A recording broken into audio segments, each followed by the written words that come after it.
What is technology? What can it do? When I lost my eyesight, I thought that my painting days were over. How far can we go? By using your hands, you can actually control your X-ray. Technology has the power to unite us. Hang on, honey. Hang on. There he is. You see him? I can see him. It inspires us. Technology has taken us places we've only dreamed. Now I can do whatever I want. It gives hope to the hopeless. So your device is on. Can you hear me talking? And it has given voice to the voiceless.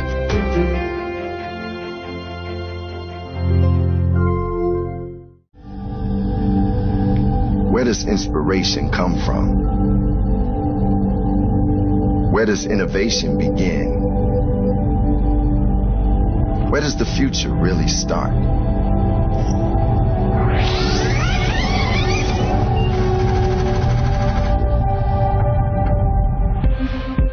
Our story began in a dorm room in 1975 on a strip of paper.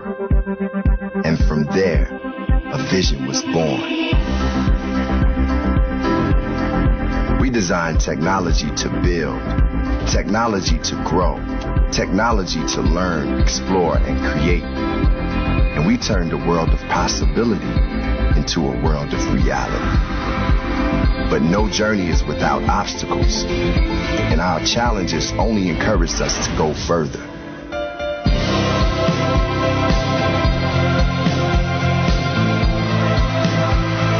This is a new chapter with new frontiers, new possibilities, new obstacles, and a renewed passion and vision to face them all.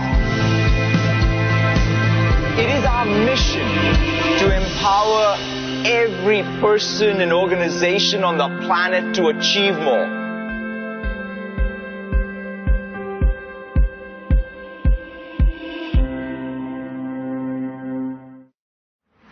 Azure, Kubernetes, Power BI, Xamarin. How does a developer, IT admin, analyst, or solution architect keep up with all the latest technologies?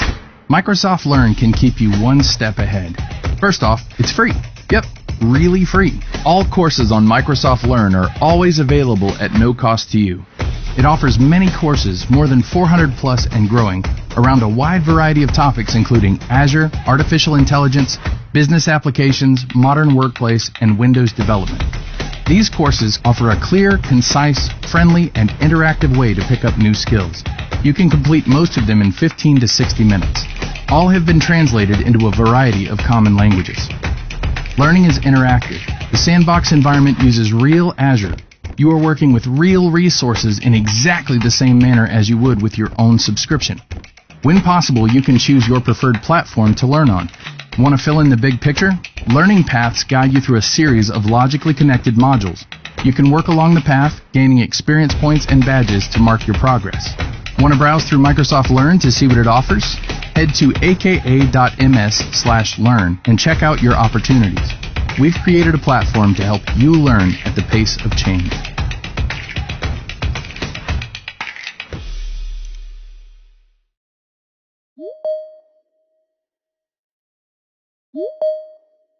We are running our COVID-19 technology response on Teams. Teams has given us the possibility to continue to innovate, to continue business and to react and to decide action. Bringing up video visits and accomplishing 14,000 visits in a matter of a few weeks. L'Oréal, since first day, has decided to convert its facilities to produce hand sanitizer. I can bring them in. I can actually share my screen and show the x-rays. Completely agree. This is going to be a game changer for medicine. The university is not only teaching, is research, is building up projects, is creating culture. We care about keeping London safe, keeping the police service going.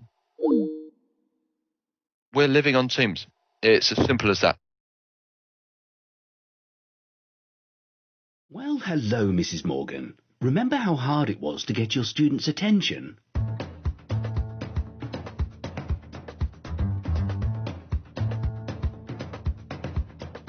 Oh, Mr. Jeski, any explosive ideas?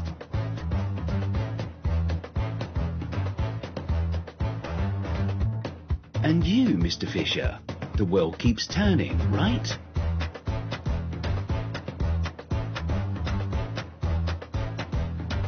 Okay, we're past all that, because now we have Microsoft Educator Center.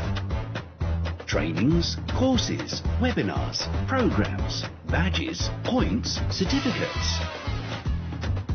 Join now and get yourself ready for the new school year. Teach your best.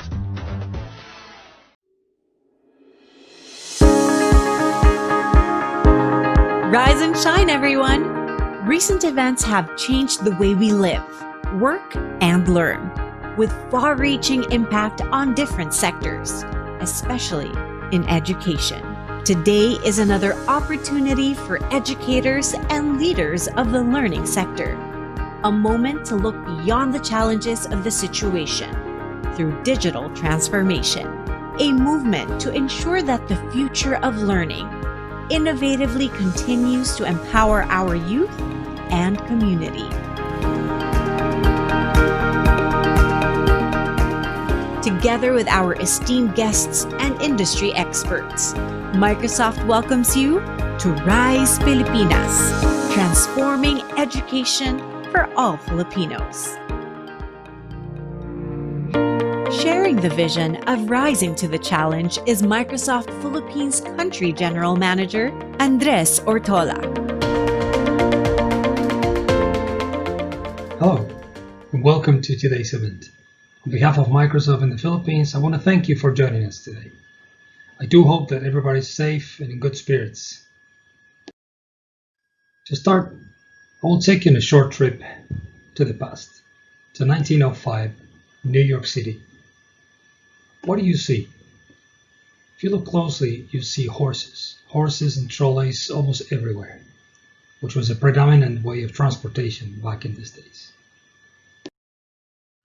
20 years later, the landscape has changed. We see cars everywhere on the curbsides and lined up in the streets. No more horses at all. It took 100,000 horses in 1905 to move the city to keep it going. 25% of the agricultural produce of the United States was destined to feed those horses to keep the economy going.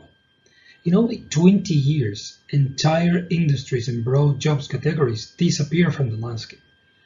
The country was going through a profound transformation.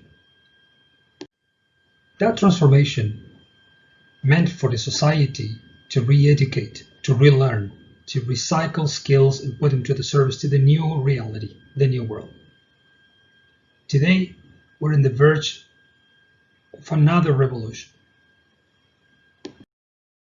That is, of course, a revolution driven by technology, by the technological advancements around the world. A recent study showed us that 50% of the available positions today, the available jobs worldwide, do require some sort of technical skill.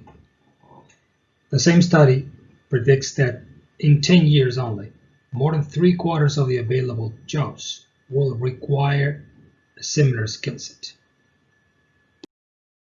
So when you look at these changes, on top of the global pandemic produced by COVID-19, it's maybe an obvious thing to say that normal has changed. It's no longer what it used to be. And with that, learning and the way we learn, the way we approach knowledge has changed too. These two things together, to prepare ourselves for the future, will require a deep mindset change. We need to be able to rethink the way we do things today to prepare for the future. But of course, that mindset change cannot be built by picking a few pieces here and there, a few technologies here and there.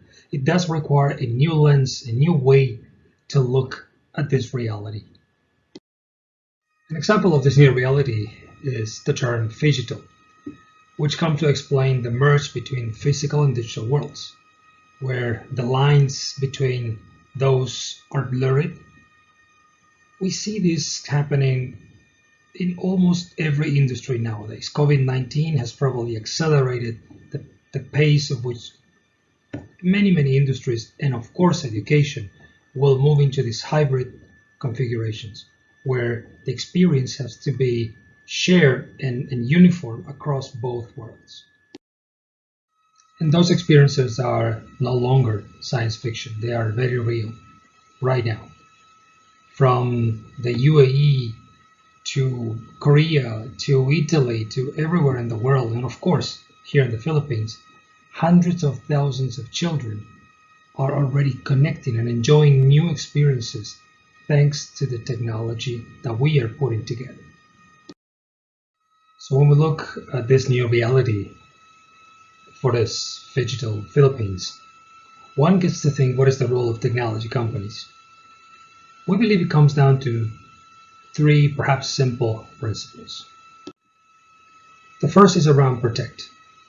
In other words, making sure we provide the foundation to enable data-driven decisions, and make sure the data is available when it's needed, where it's needed, to deliver results, to deliver insights for better decision making. The second is around how to sustain the economy, how to keep on private and public institutions, and of course education institutions operational, to make sure they can deliver the same services with a similar standard within the new experience and the new reality. And last but not least, how do we enable an environment that is secure and trusted to enable a new digital society? Microsoft is enabling phygital education worldwide. During these challenging and unprecedented times, we partner with thousands of institutions, making sure students, teachers, and communities remain connected, secure, and productive. We are maintaining and expanding our investments in education, and we will remain deeply committed to this cause. Because our mission is to empower every person and organization on the planet to achieve more. Me and my team will remain committed to make sure this mission is a reality here in the Philippines. I want to thank you once again for joining us today, and I truly hope you enjoy the rest of the program. Thank you very much. Thank you, Andres Ortola, for your uplifting message. Before we move on to our next speaker, we would like to inform all participants that you may type in your questions at the Q&A window.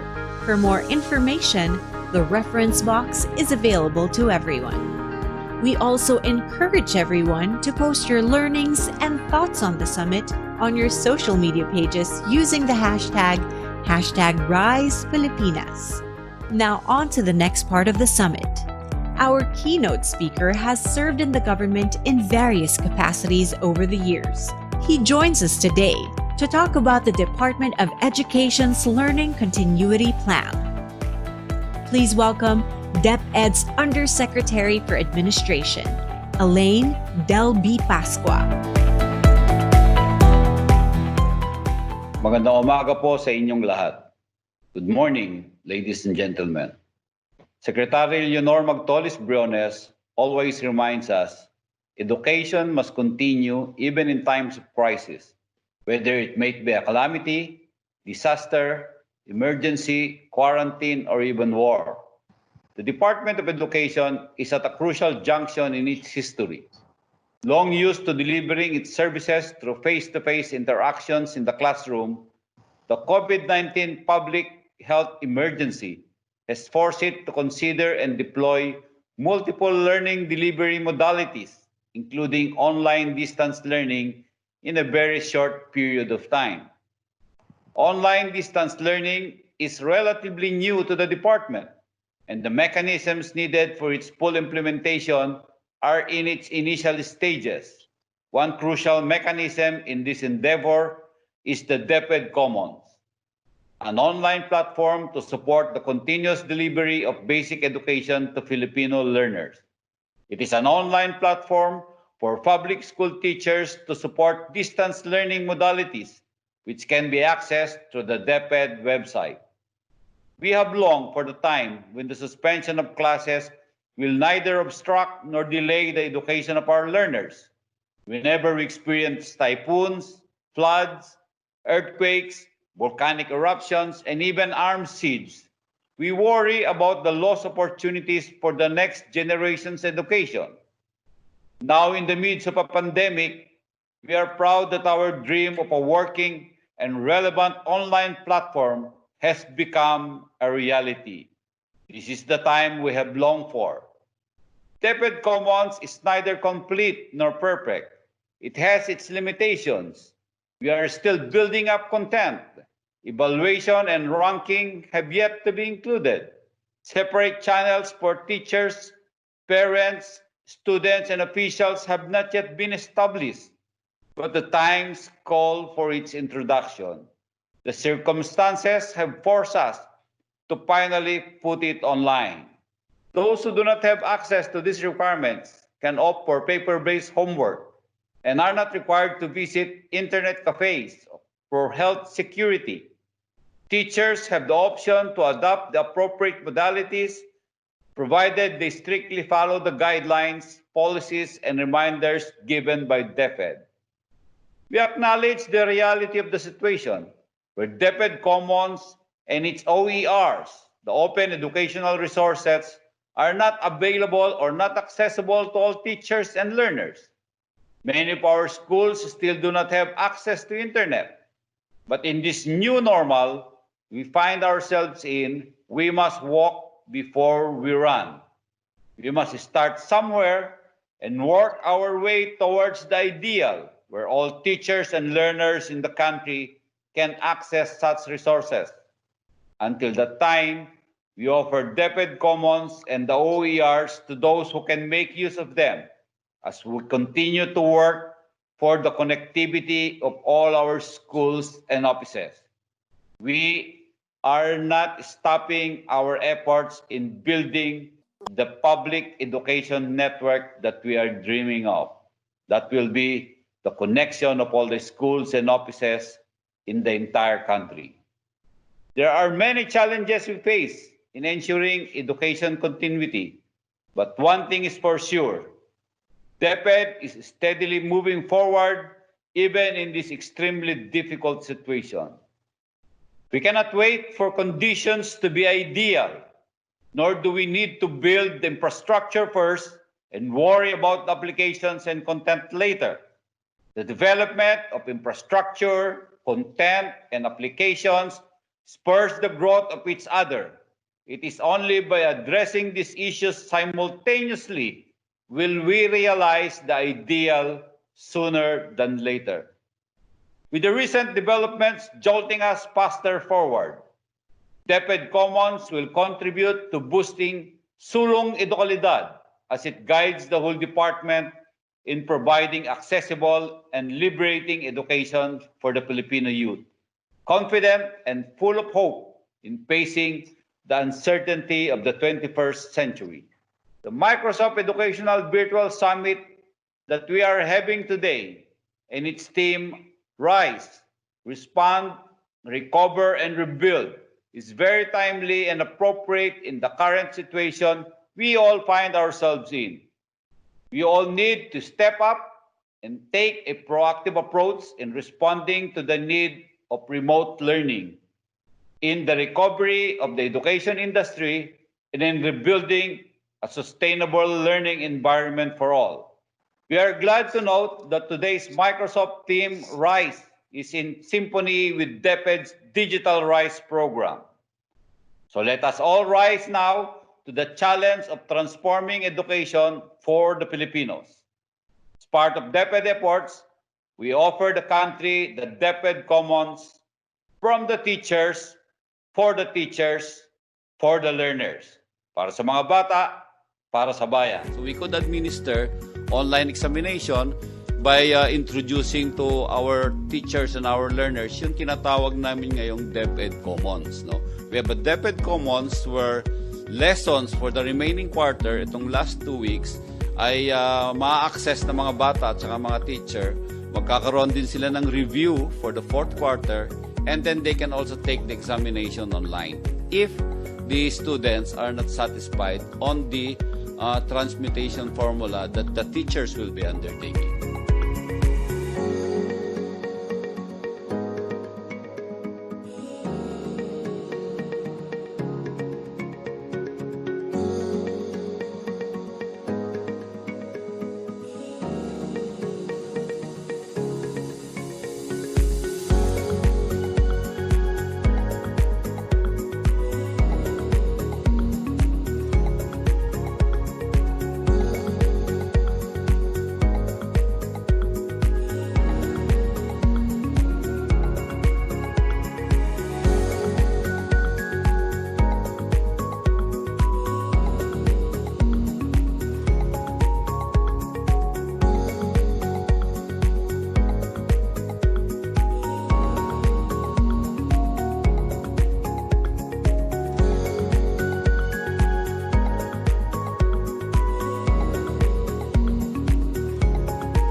Thank you and good day to all of you. Mabuhay po kayong lahat.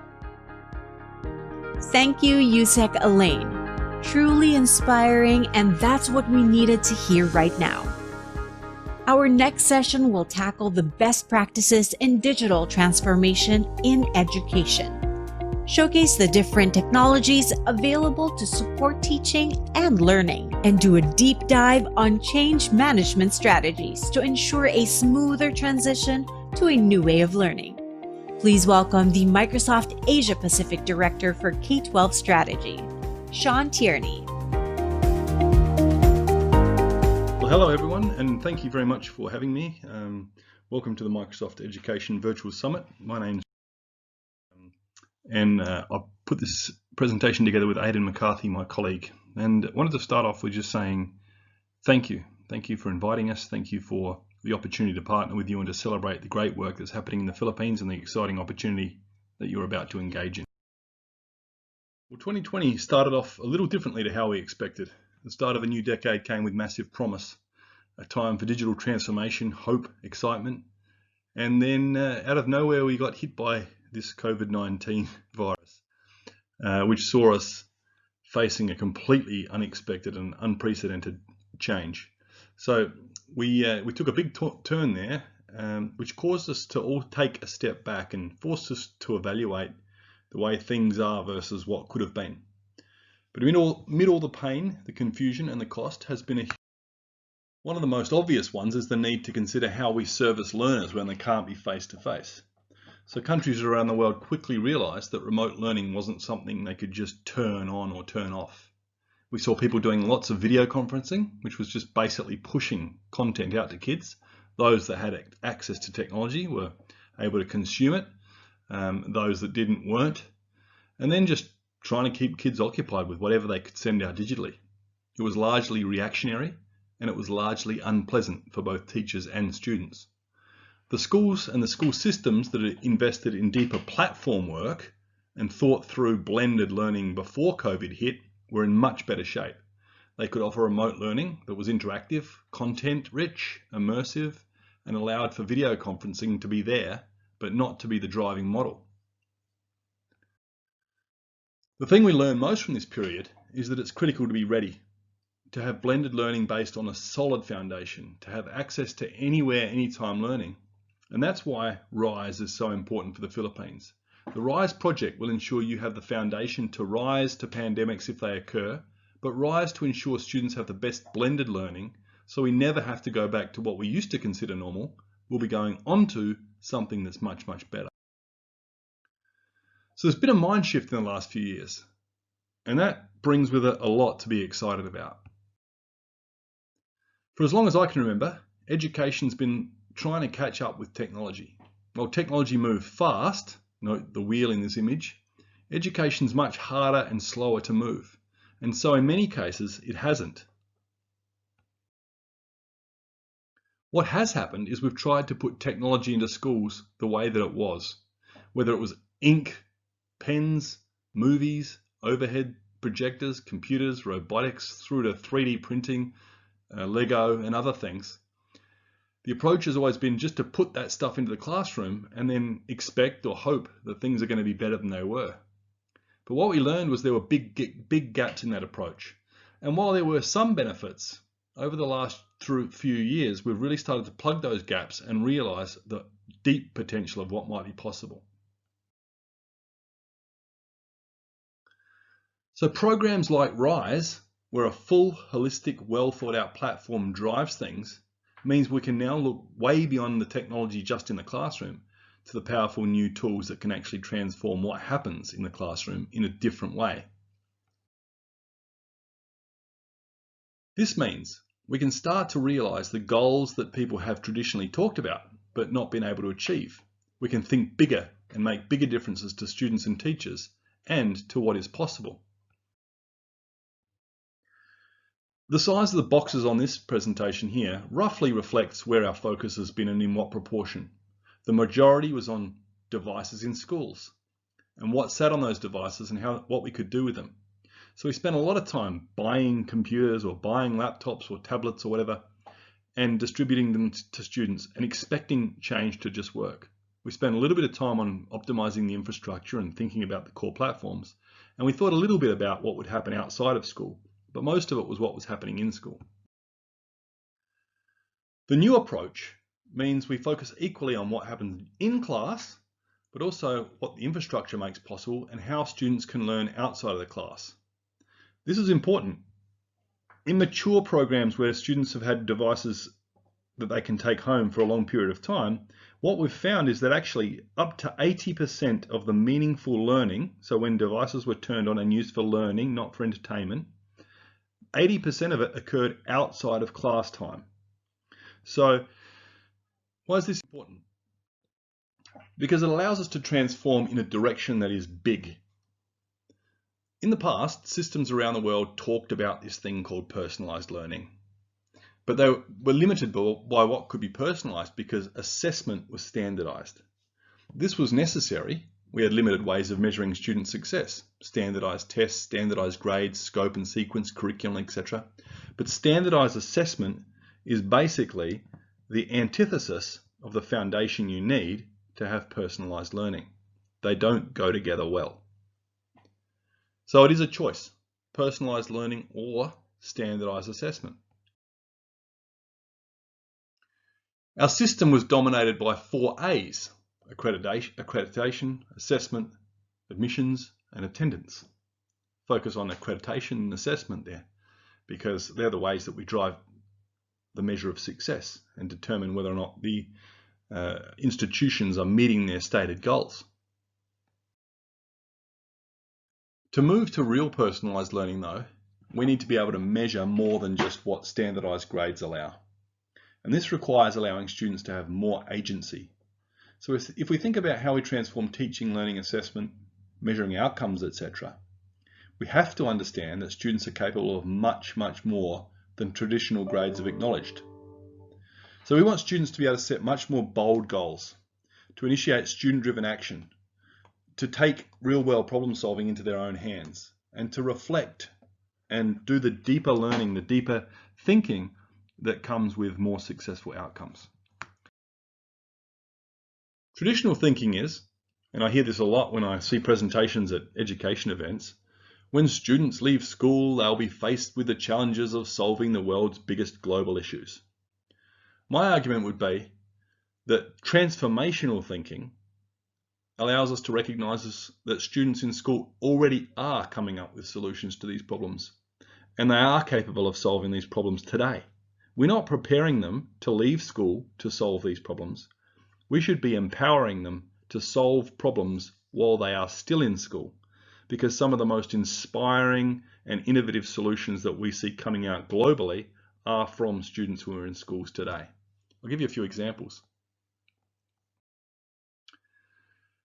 At Microsoft and in many other big companies around the world, the kind of things that we are looking for from students that come out of school are the ability to think differently about problems, about the idea that students who want to have global mindsets and want to accept big challenges and find the challenges themselves that they want to solve. We had a commitment that we'll be carbon negative by 2030. We're going to remove all our historical carbon as a company by 2050. And we've also invested $1 billion climate innovation fund, a lot of which young people, students in schools and universities are working on today. So in the Philippines, as part of RISE, we really want to encourage students to take agency, to feel empowered to tackle big problems and big solutions and to think creatively and to embrace that mindset. Here's an example of a typical student book. It looks like just a normal notebook. This is a cover of a Year 9 student's workbook. So you look at a normal workbook, this one with a funny little picture of a unicorn that ate its homework, and you think, oh, well, it's just a normal student's notebook. But inside, what we found was the students are thinking so deeply. They're putting together problem-solving algorithms and looking at mega problems and trying to find ways to really embrace change and to solve their own problems. This one being a real complicated algorithm solution. And it leads to things like this. A team of 3 girls aged 13 to 14 from Brisbane's Bayside State College in Australia came up with a concept called chameleon frames, using AI to support the diagnosis of cerebral visual impairment, a condition which the brother of 2 of the team members has. The concept was developed with the help of a teacher and AI to monitor and analyze eye movement and brainwave in order to speed up diagnoses. We also see high school students have built braille printers, non-invasive glucose monitors, EEG-powered arms, all kinds of solutions, energy-free water purification. These things quite often are done by students in high school who have access to good technology, good teachers to help them think through how to use AI and the cognitive services that it allows, and then go on to use these to put patents together and to launch products in the real world. This is just the start of the way that we see these ideas emerging, and in the Philippines we look forward to seeing some of the really exciting and amazing ideas that your students come out with.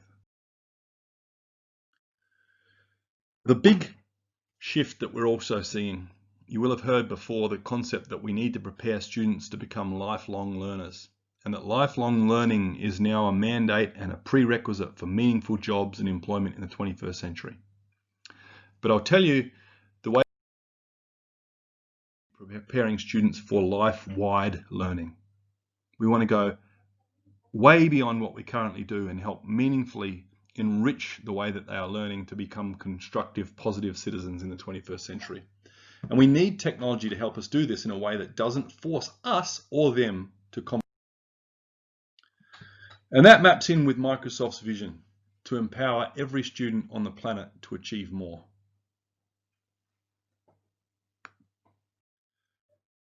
So mindset's not about picking up a few pointers here and there. It's about seeing things in a completely different way. So if we move the idea of lifelong learning to life-wide learning, that means not just the physical boundaries of what happens in the classroom, moving to home and into the environment. It means the way that we think about what learning opportunities are and how we can apply those learning opportunities to a way that we can measure and understand and add value to.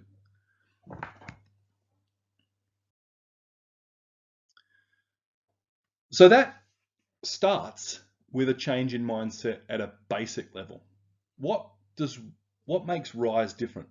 So here's another thing that makes RISE different, and I'll use a business analogy. In the past, people would come to Microsoft and they would say, we need a great digital strategy. Many organizations, and including education systems, are still developing specific digital strategies in reaction to the massive shift towards using new technologies. Yet they lack the vision, capabilities, or commitment to implement them effectively. And as a result, many institutes then invest heavily in IT and IT systems that don't deliver the anticipated benefit outcomes. And RISE is different. Because RISE is thinking about it differently. We need a business strategy that is fit for the digital age. I'm going to go back and remind you that we don't want a digital strategy.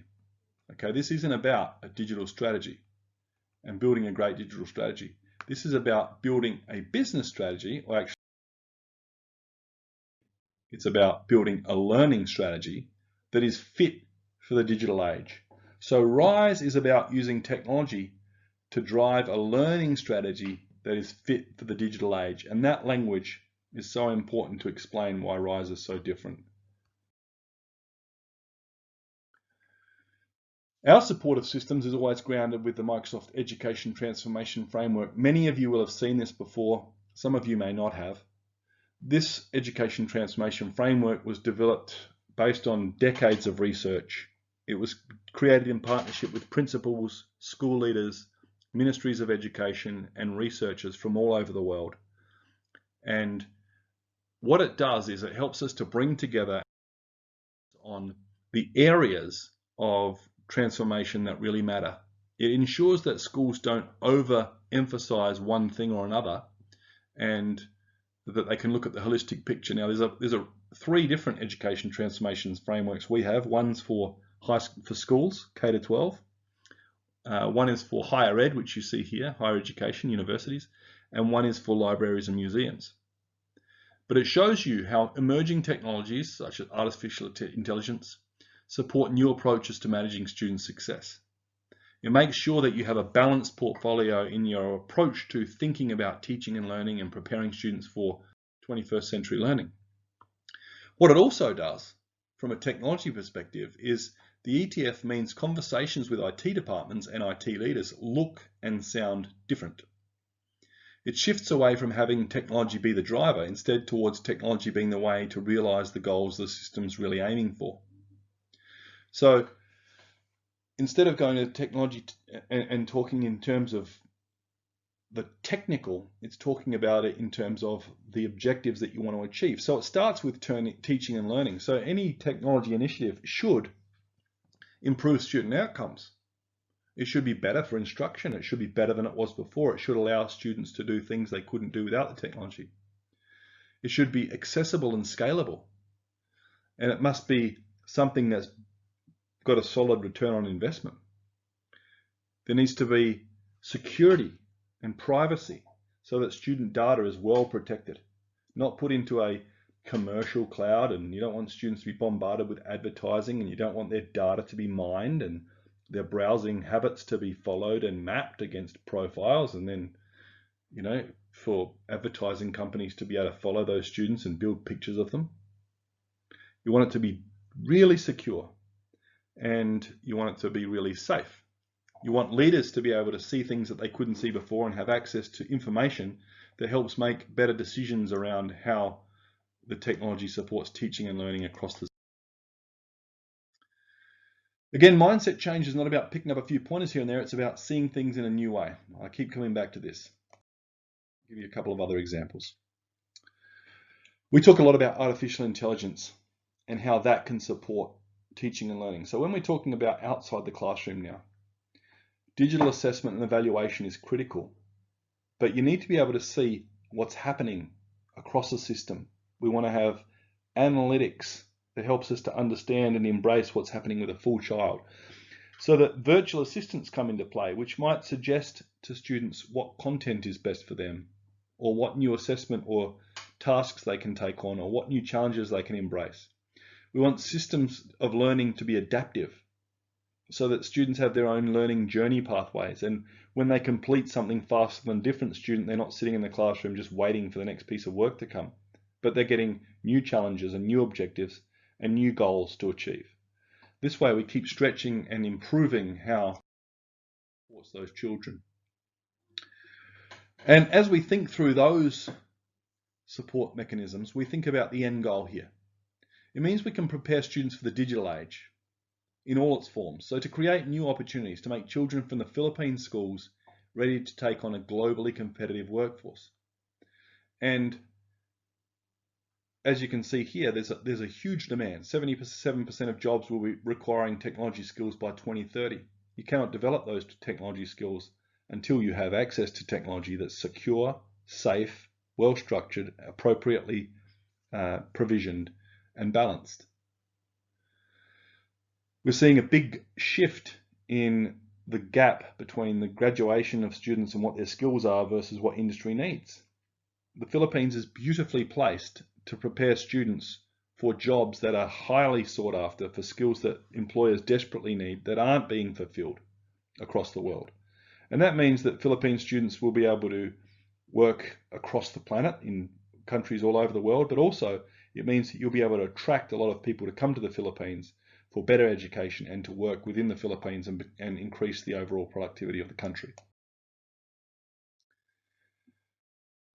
Minecraft for education is one of the greatest learning tools we see globally, and I can share with you some examples of how Minecraft's being used to completely transform the teaching and learning experience and to allow students to think in a creative way, engage left and right sides of the brain in all sorts of research that we have around that. We have a Microsoft Graph, which is a way of helping students to build a digital portfolio that eventually will move into LinkedIn. And when they're old enough to start having their achievements and their badges and their projects and whatever other tasks and projects they've tackled to be recognized and reflected in LinkedIn in a way that employers will be able to understand and will use to curate and look for new workers. GitHub is the global headquarters basically for developers.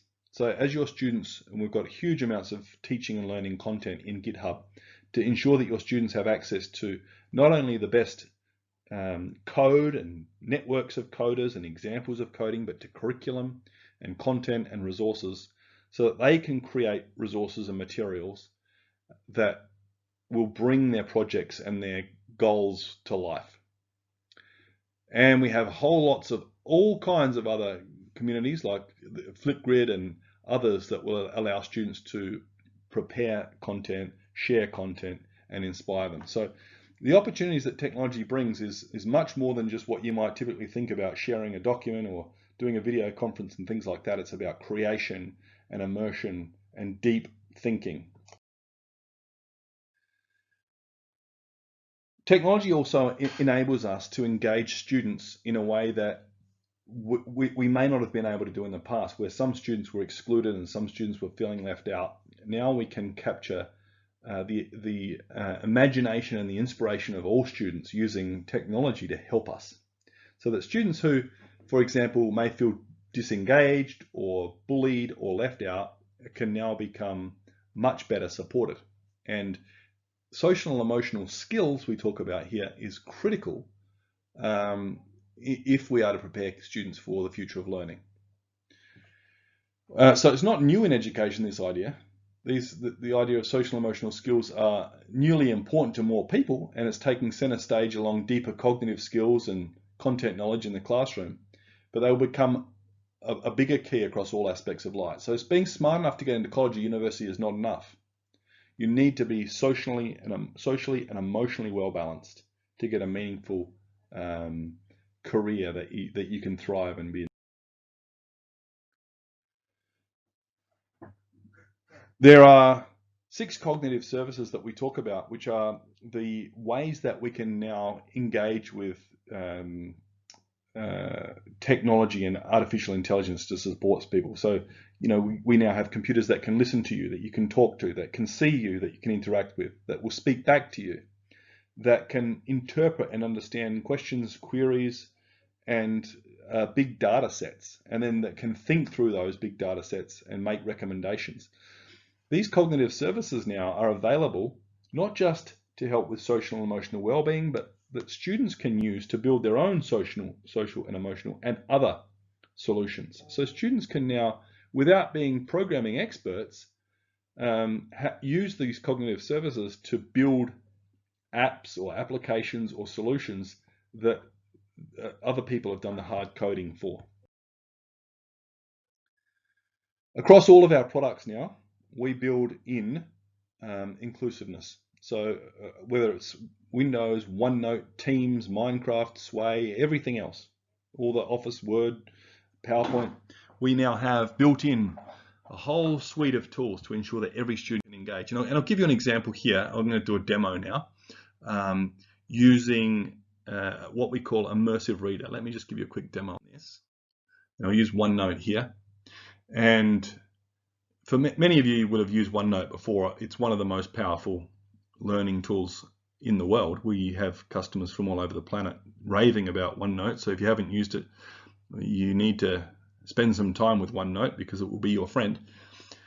But it's just like any other document where we've typed in there and we've got text written in a screen. So what I'm going to do is I'm just going to go across the top here to the View tab, and you'll see there's a little button up the top here called Immersive Reader. I'm going to click on that.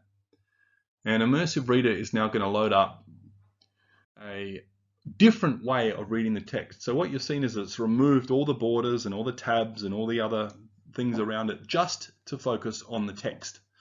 So for lots of students, the clutter and the noise really makes it difficult for them to engage with the text. So I'm going to also now down the bottom here click on the little play button. The Renaissance was a fervent period of European cultural, artistic, political, and economic rebirth following the Middle Ages.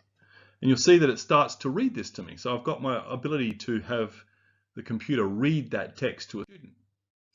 Up in the top here, I just clicked on the two A's there, and now you'll see I've got a whole suite of other ways I can make this. So some students, they don't like the white background, black background, that contrast.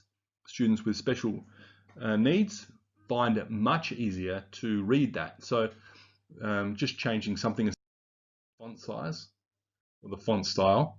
You'll also see here I can break in little syllables tab up top there, and I click on that and it breaks the word down into its individual syllables. I may also want to say to the students, show me all the nouns. So I flip that on and the nouns have now gone to a different color, or the verbs, which are a different color again. I can change those colors. Adjective and adverbs. Right, so throughout here now, it's gone through the entire text and it's highlighted those different kinds of words. Click on global or exploration, and it just gives me the sound of the word, it reads it to me, and it shows me a picture and helps me understand what the word is. Opened, there's 3 visual things for open. So this is back to what it was before, and now you've seen what Immersive Reader is. It's also worth noting that the cognitive services allow me to take a photo with my phone of a piece of paper, like this one here, which is taken with Office Lens, which is an app on my phone, runs on all phones. Take that into OneNote and then click on this, and OneNote turns that document into, there it is, the exact same words that were in that document. It's read them and it's retyped them into Immersive Reader for me. Right, so I can go in and do all these same settings as I had before. Also, I'll show you this, which is basically I can say I want to do some contrast, so that for some students having all the lines is too much. So now I can just say, look, we're just going to focus on that one line, see the little up and down arrows, and it will move the text to show me the one line that they're focusing on. I might want to make it, I can make it more. So in this case, I've made it 3 lines. That's fine. I can also, let's turn that off, change the language. So no matter what format that comes to me, whether it's a photo, a video, an image, it will pull the text out, and then I can change, I think there's 54 languages in here. Let me change it to, oops. Writers. That's translating one word. Penulis. That was French. Let me just, sorry, I did it by word. Now I've just changed it to by document. There you go. And now it's changed the entire document into Malay for me in real time. So if we're doing different languages or whatever, it's not just for students with special needs. Dua seni dan sastra semangat Renaissance, The Renaissance jelas datang untuk hidup dalam sastra dan seni. Let me take a step back and show you the 3 key things that we really start thinking about now that you have a platform like what RISE makes possible. There's three areas we think a lot about. The artificial intelligence I've started to talk about, I'll touch on it a little bit more. Then we talk about mixed reality and quantum computing. But mixed reality. This is important because it's one of the most immersive ways that students can learn and retain and explore content. Digital reality, between physical reality and digital reality, we call it mixed reality, whether that's completely immersive or whether it's this is the mixed reality spectrum. We have a whole suite of tools now within Windows 10 and within the Microsoft suite that allows students not just to be able to use mixed reality, but to create in mixed reality. So you don't have to just be bound by the traditional classroom that looks like or a science lab that looks like this. Now you can do experiments and explore things in a completely virtual world. Build things, design things, prototype things. Combination of the physical world, the traditional, and a completely virtual world. Like this is a virtual astronomy room where you can look at the sky and the stars, and it looks like you're looking out into. With a product like HoloLens, you can then bring those virtual elements into the real world and interact with them in a way that has been proven to improve not just immediate retention, but long-term retention and concept understanding. So having access to mixed reality is a game changer for education. We've got a lot of universities around the world doing some amazing teaching and learning content, building things with students, teaching anatomy, teaching them concepts that they couldn't possibly have done before by using HoloLens and other mixed reality tools. This allows you to create new content, to imagine content, to explore and interact with content in a really exciting and different way.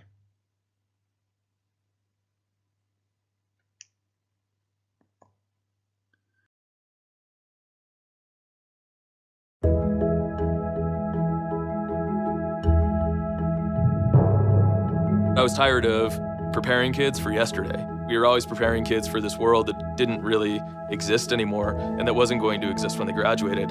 And I wanted to get my kids to the point where they could actually build the future. We've seen a fundamental shift already in how a lot of educational resources are being delivered. We've seen a shift from print books through to ebooks. And I think the next evolution of that is from books to mixed reality. As I started preparing my lectures and thinking how I'm going to communicate this to the students, one thing I wished is I had a 3D chalkboard. You actually have all these tools that allow students to generate content for other students, which means that you could have students that are subject matter experts informing the development of experiences to help teach content that they're learning about in their other classes. And that's just amazing. With the HoloLens, our idea for an app was if you didn't have access to all different instruments, you could learn them. I feel like being able to interact with something is what makes you remember it more. I'm a visual learner. I'm someone who learns by experience as opposed to just reading it out of a book. And so having the HoloLens put that visual in front of you makes things much easier. We could use mixed reality for agriculture, science classes, geography. Math would be a big one.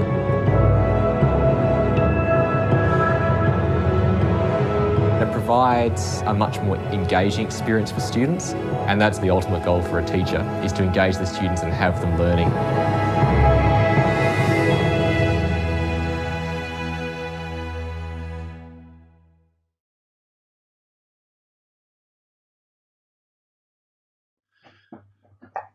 So I talked about mixed reality briefly there. We've had a look at artificial intelligence again because I want to put it in a sort of slightly different context for how we can. The idea of artificial intelligence to create that vision of personalized learning. It starts with looking back at how we used to collect data, maybe on paper and forms and in boxes. We moved to digitizing that so we could display it on a computer, which was the second phase, called data. As we matured then, we started to use data that had been displayed and captured in computers and analyze it to start predicting outcomes.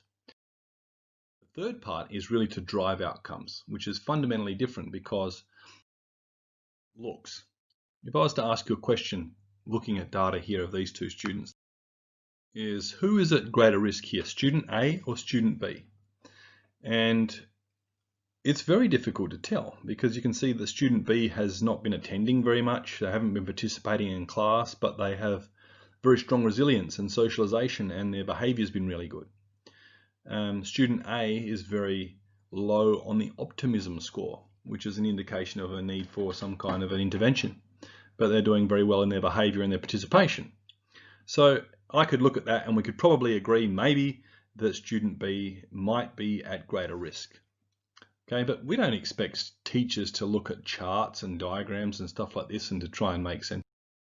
And especially if they've got more than one class. So rather than a teacher having to look at dashboards, which was kind of what some systems tried to go to next, we need to think beyond that. We need to use the power of big data, cloud processing and machine learning together to create this idea of artificial intelligence, which is quite often an intimidating term.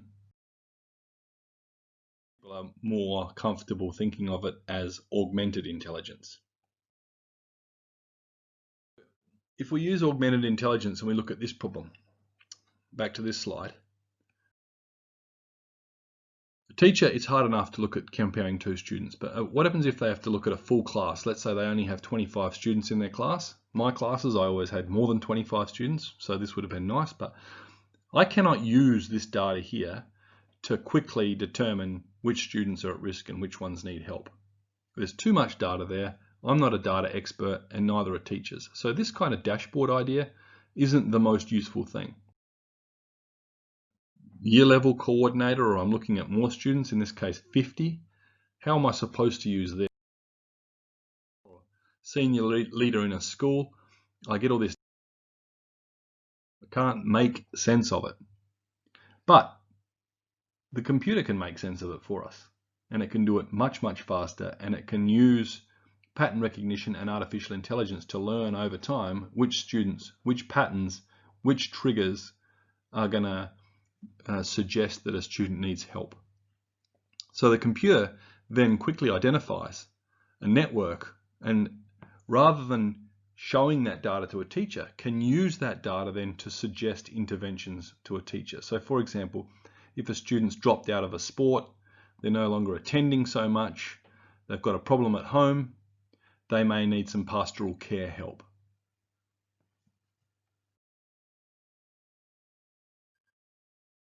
Here's an example of how this has been used in other countries to help reduce school dropouts.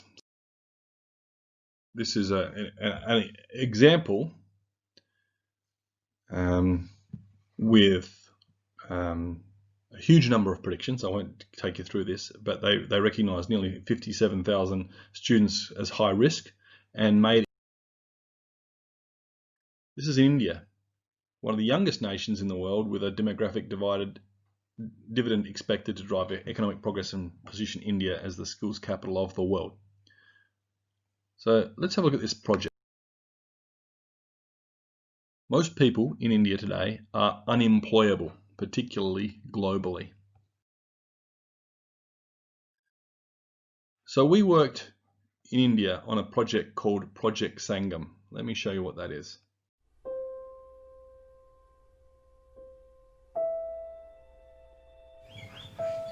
എൻ്റെ ഒരു ആഗ്രഹം വെച്ചാൽ ആദ്യം ഒരു ഉള്ള വീട് ഒക്കെ മാറ്റിയിട്ട് ഒരു പുതിയതായിട്ട് നല്ലൊരു വീട് ഉണ്ടാക്കുക എന്നാണ് ആദ്യത്തെ ആഗ്രഹം. എൻ്റെ ആഗ്രഹം അതായിരുന്നു. പക്ഷേ ഇപ്പോൾ അച്ഛൻ റിട്ടയർഡായി പണിയിലായിരുന്നു. ഇപ്പോൾ ഞാൻ മാത്രമുള്ളൂ സമ്പാദിക്കുന്നത്. ജോലിയിലൊന്നും നടക്കില്ല സാർ. മിനിമം ഒരു സാലറി ഇപ്പോൾ ഒരു 10-12 കിട്ടി പറഞ്ഞാൽ വെച്ചാലൊന്നും ഈ ഒരു സാഹചര്യത്തിൽ ജീവിക്കാൻ വരാൻ തോന്നുന്നില്ല. ജോലി തന്നെയാണ് ഇപ്പോഴും എപ്പോഴുള്ള സ്വപ്നം. I don't have a qualification. But without goals, if I getting a qualification, what I do? I don't know.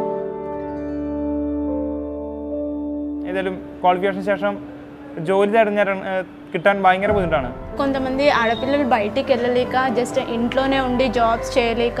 Complication thing is person doesn't have a skills, company wanted a skill person. There's a gap. That's it. ജോലി അന്വേഷിക്കണമെങ്കിൽ ഇതുപോലെ പത്രത്തിലോ ഇന്റർനെറ്റൊക്കെ എല്ലാവരും use ചെയ്യുന്നുണ്ട്. ഈ informations ഒക്കെ ഒരു technology ആയിട്ട് അതൊരു ടാബ്ലറ്റിലോ ആക്കി കിട്ടുകയാണെങ്കിൽ അത് നമുക്ക് കൂടുതലായിട്ട് മനസ്സിലാക്കാൻ പറ്റും. ആരെങ്കിലും സ്വന്തം ഫോൺ യൂസ് ചെയ്യും full time. Job opportunities check ചെയ്യാൻ ഏറ്റവും നല്ല ഓപ്ഷൻ എന്ന് പറയുന്നത് മൊബൈൽ യൂസിങ് തന്നെയാണ്. ഞാൻ അത്രയും വർഷം പഠിച്ചതെല്ലാം ഇതിലുണ്ടാവുന്ന വെച്ചാൽ പിന്നെ ഏറ്റവും ഹെൽപ്ഫുൾ ആയിരിക്കും ആ സംഭവം കിട്ടിയെന്ന് വെച്ചാൽ.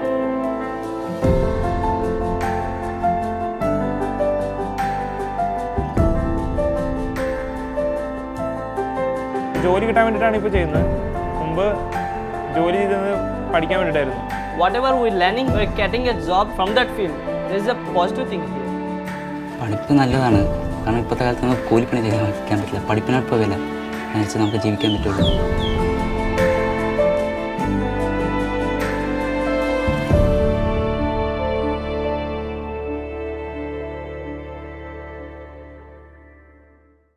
So using the LinkedIn economic graph, which I talked about before, to help connect skills and learning pathways with jobs, Project Sangam was rolling out into other markets. The final of these three areas that I want to sort of leave you with to think about and what it might mean for the students of the Philippines and why it's so exciting is the concept of quantum computing. And I want to set it up in the concept, in the context, of the three kind of global challenges I talked about. Now, there's a lot more global challenges like global communicable diseases, which we've learned about, pandemics, etc. There's global income inequality, taxation problems, all kinds of, not just climate change, but fisheries depletion and deforestation and a range of others. But using these three as an example, how will quantum computing impact our likely success to beat these problems?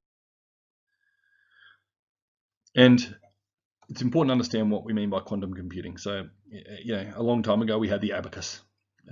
Now, compared to the abacus, modern computers just seem like so much better. But the difference between the current computing that we're all used to and an abacus is small compared to the difference between the current computers that we have now and what quantum computing will make possible. So that leap between abacus and computers is small in comparison to the current computer and the quantum computer. You've heard of Moore's law probably, which is that computer power will double every 18 months. Well, that's about to change big time with quantum. Let me explain.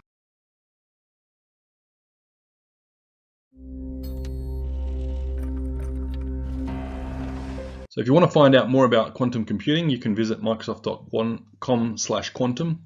The exciting thing here for the students in the Philippines is that they can already start designing software and algorithms for a quantum computer. So the operating system and the coding already exists. So it's a really exciting time for the students in the Philippines to start thinking through how they can interact and engage with quantum. So congratulations on Project Rise. It's really a wonderful initiative that you're engaging with there. We're really excited to be part of it and to support the Philippines and to learn with you and to celebrate your successes and to make them something that the rest of the world celebrates too. We look forward to really achieving amazing things with you and to empowering every student in the Philippines to achieve more. Thank you for your time and have a great event. Thank you, Sean, for that very informative discussion. To discuss finer points of reimagining education, here is a fireside chat among technology experts. We have the Audentes Technologies President, Francis Hernandez. Co-founder of Cabina Business Analytics and Strategy, Inc., John Paul Vergara. CloudSwift Chief Executive Officer, Dan de Guzman. And founder of Raven Global Ventures, Paul Soliman. Moderating this discussion is Microsoft Philippines Education Partner Manager, Paolo Balinas. All right. Good morning, everyone. My name is Paolo Balinas, Pao for short, and I'm very, very excited to be your host for today's Fireside Chat. So today, we have a list of expert panelists to discuss the theme on reimagining education. So about the topic, you know, we've experienced disruption in the education industry for the past few months. So given that technology has played a huge and critical role in being able to help schools adjust to the new normal, Dan, I just wanted to ask your thoughts in terms of, you know, how technology can actually help schools adapt to these changes. Well, thanks, Paolo. Absolutely. So, with the rapid changes that have been happening nowadays, blended learning modality is getting more critical in this environment.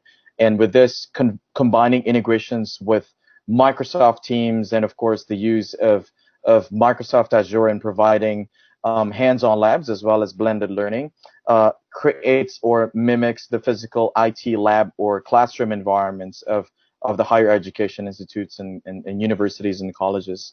So with the integration of these tools and the platform in schools curriculum, we were able to combine 4 key components that becomes very important and very essential for these educational institutes, wherein we have, as a partner, provide them learning platform, technology courses across future-ready skills, hands-on labs, which is powered by Microsoft Azure, and then, of course, the digital credentials, which would eventually help them increase their employability in the industry sector.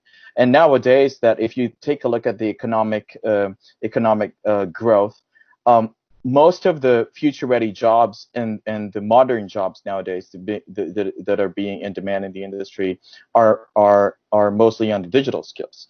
So if they are mostly being used to doing upskilling for future-ready skills, they have all those digital skills.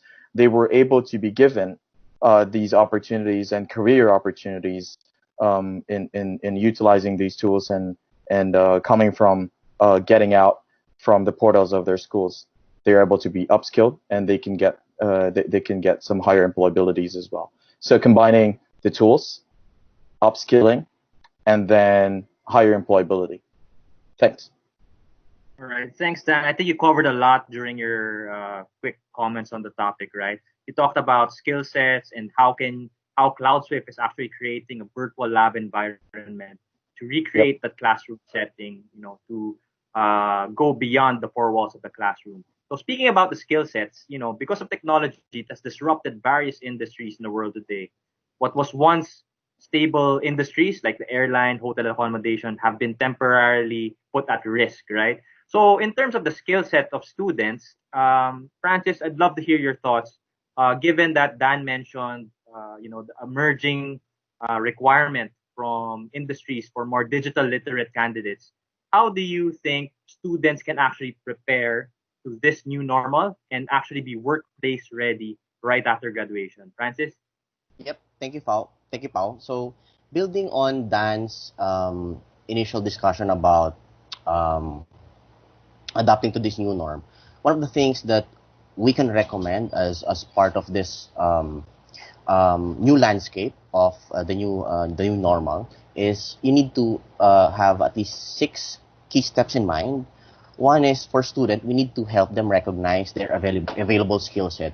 One good example is why not engage them to participate in different assessment tools like monster.com. Those are free assessment tool in which any student can just take and assess their competency and level of skill set.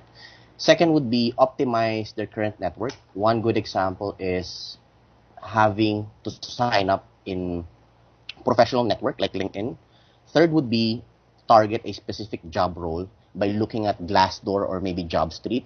Fourth would be build competency that is aligned to that target job role by engaging with industry-related recognized certification. One good example is Microsoft Office Specialist Examination or maybe Microsoft Technology Associate if you're leaning towards the technical side of the competency. Fifth would be stack your credential. Get at least 2 to 3 certificates after finishing college or maybe senior high school. Then lastly is engage in small projects to exercise or develop skills. Because at the end of the day, the certificate is good, but again, you need to practice those gained skill set so you would hone your new developed skills. So whenever you land an employment after college, at least a lot of the employer would see that your actual certificate resonates to actual performance. All right. Thanks, Francis. I completely agree as well.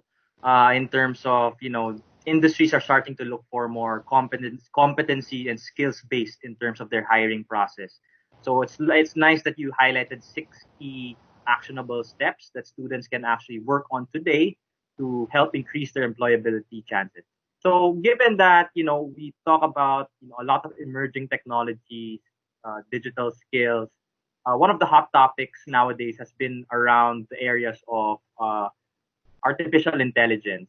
So, John, would love to hear your thoughts in terms of how solutions such as artificial intelligence can actually be used to personalize the learning experience and, in result, improve the learning outcome. So, your thoughts, John? Thanks, Pao. With the shift to online learning, what is apparent is more data about students and their activities will be easily and readily available. Learning management systems have already been used by academic institutions in the past, but to a very limited extent and often dependent on the instructors. The current crisis has made the use of these tools by both students and faculty a practical inevitability. And with that inevitability comes a wealth of data. And I'm not just talking about the work that students submit and their scores on online quizzes and exams, but also their interactions with the LMS platform, such as downloads, reactions, and posts to materials that are available. We can apply analytics on this data to improve our teaching. 3 examples. First, we can assess which topics in a course students are more receptive to or find engaging, easy, or difficult, or all of the above. Second, we can track outstanding performance in a class against those who, for example, need more help. Even predict the performance of students from data earlier in the term to enable a more adaptive and individualized approach to teaching and learning. Third, we can even go more advanced and sophisticated and use micro interactions like mouse movements or how long they stay on a screen as they work on a problem, and then see how that relates to learning and performance. These have in a sense been available to us teachers in a traditional setting, especially for the more experienced teachers, but are stored intuitively or as stock knowledge in these expert teachers. With this opportunity that comes with the new normal, we could use technology, gather all the relevant data, and assess all these with a higher level of confidence and organization. And then, most importantly, we can have an entire academic department benefit from its results and enable teachers to make the necessary interventions in a timely and effective manner, all towards improving the learning outcomes for our students. So thank you, John Paul. I think you highlighted a lot of great points and gave specific concrete examples specific to the importance of data and being able to make the most use out of the data for data-driven insights to, in result, improve the learning outcome. So gone are the days wherein it's a one-size-fits-all kind of teaching. You can actually use these technologies to actually personalize the learning experience. So thank you, John Paul. So with that, Paul, we talk about technology and definitely one of the fastest, if not the fastest, growing industry in our world today. So with that, do you think that being able to write code or understand code would eventually be a standard requirement for students and graduates? Paul, your thoughts on that? Yeah, thanks, Pao. Before I answer that, I just want to quote the GitHub CEO, Chris. According to him, the future of coding is no coding at all. Our world is changing, and if you listen to Francis about certifications and to our other panelists here, it's more of like the landscape of providing technology to any industry is really changing, right? And also what the real world is requiring. Specialized IT skills are more needed and being required in the real world now.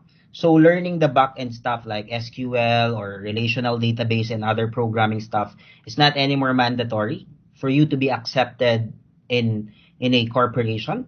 So we have this word today, citizen developer. So for me, citizen developer is the future of work. So citizen developer is the one who can understand both digital tools and business processes inside a company and combining them to create a solution for any needs or for any pain points or problems, like in schools sometimes.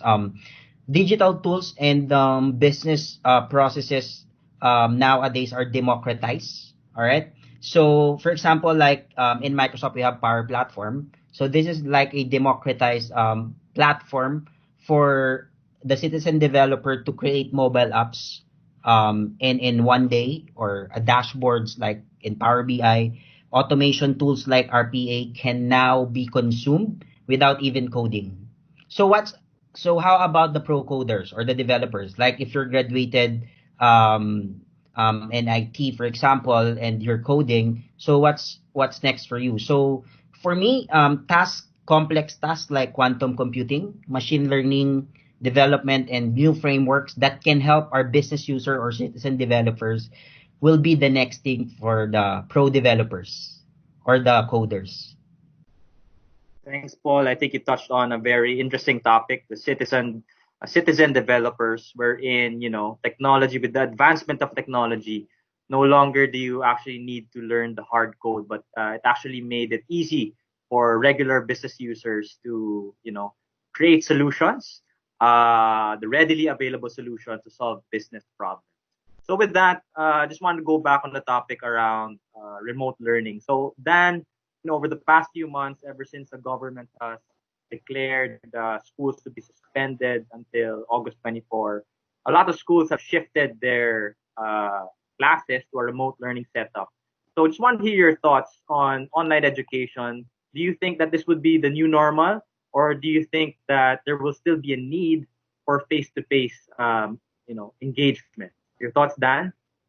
Yeah, sure, Paolo. So I think overall, of course, dealing with the new normal, I think most of the universities and schools have already started studying and considering the full online modality. But I do think that there's still a key factor in providing more of like a combination or blended integration or blended learning modality across the schools, because at the end of the day, even if we do online education or virtual instructor-led sessions, there's still a need for faculty, professors, or instructors and trainers out there to be more interactive with their students and learners. So thanks to companies like Microsoft who provides collaboration tools such as Teams, for example, it becomes even extremely more possible for universities and higher education institutes to be able to provide that kind of virtual instructor-led sessions, and at the same time allows as well the students to access and use tools such as, for example, hands-on labs technology when it comes to different technology skills learning. So as mentioned by Paul earlier on the earlier discussion, is that specialized technology skills are very essential and important right now. So take a look at hands-on labs. Learning becomes more engaging and interactive as students follow along with their own devices, because they just need to have an internet connection and a web browser, and they have an actual hands-on lab to learn all these intensive specialized technology skills and future-ready skills in machine learning, data science, data analytics, AI, and then students can collaborate in group assignments virtually with these lab exercises. And then at the same time, with this, universities can better adapt to working students' hours, needs, and then for IT staff perspective on logistics, it can quickly adjust to changing environments, cut down installation times, manual setups, and provide controlled testing environment for learning IT hands-on lab activities at the comfort of their homes.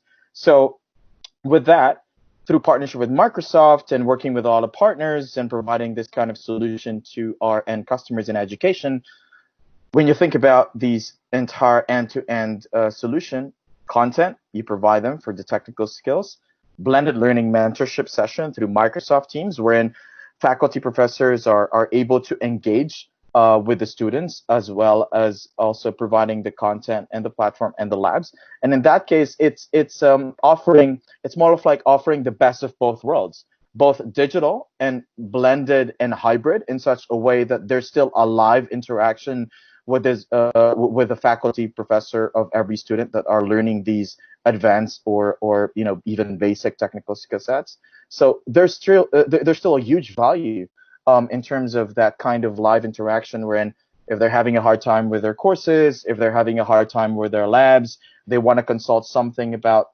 the skills that they're learning, having a blended learning modality plus the self-paced plus the virtual instructor-led sessions, I think that's going to be the powerful modality moving forward with this kind of new normal in the education remote learning experience. So for me, that's going to be the new normal. Thanks, Dan. I think you raised a lot of interesting points. You know, the emphasis on the blended learning approach.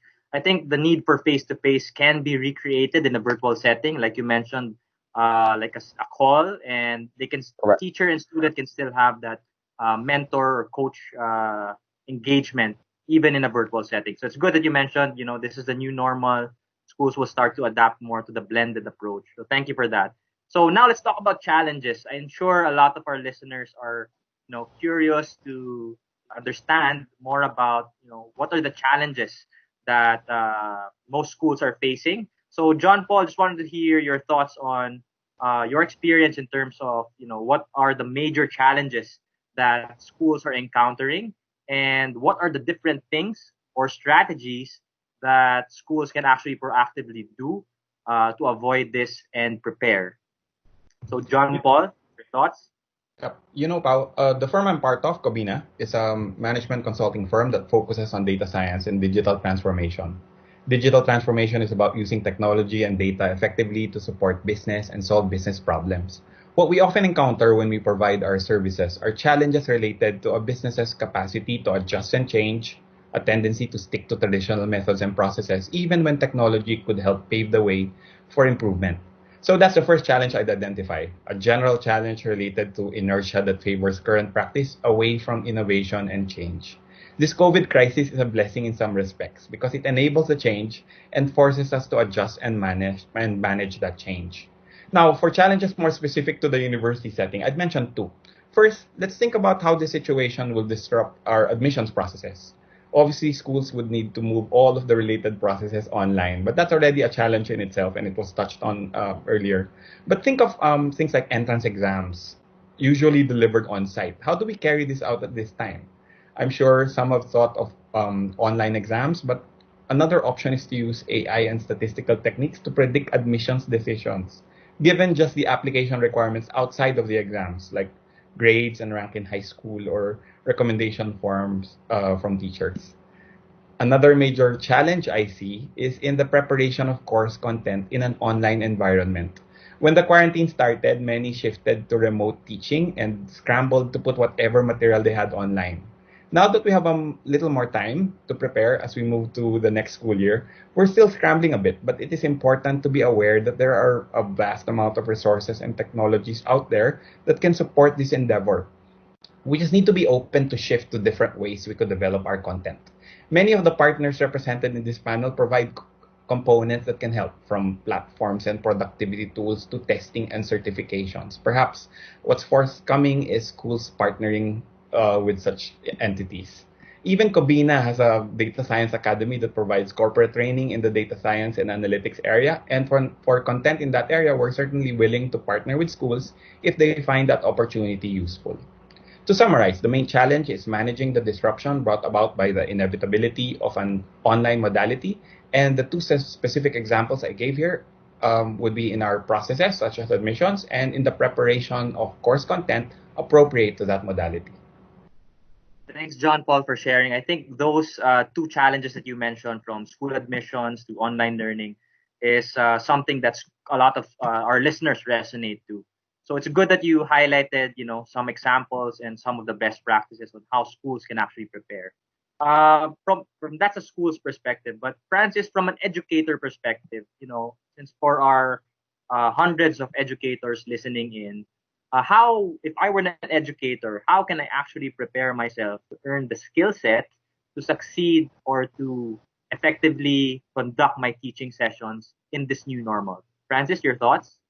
Okay. Thank you, Paolo, for that question.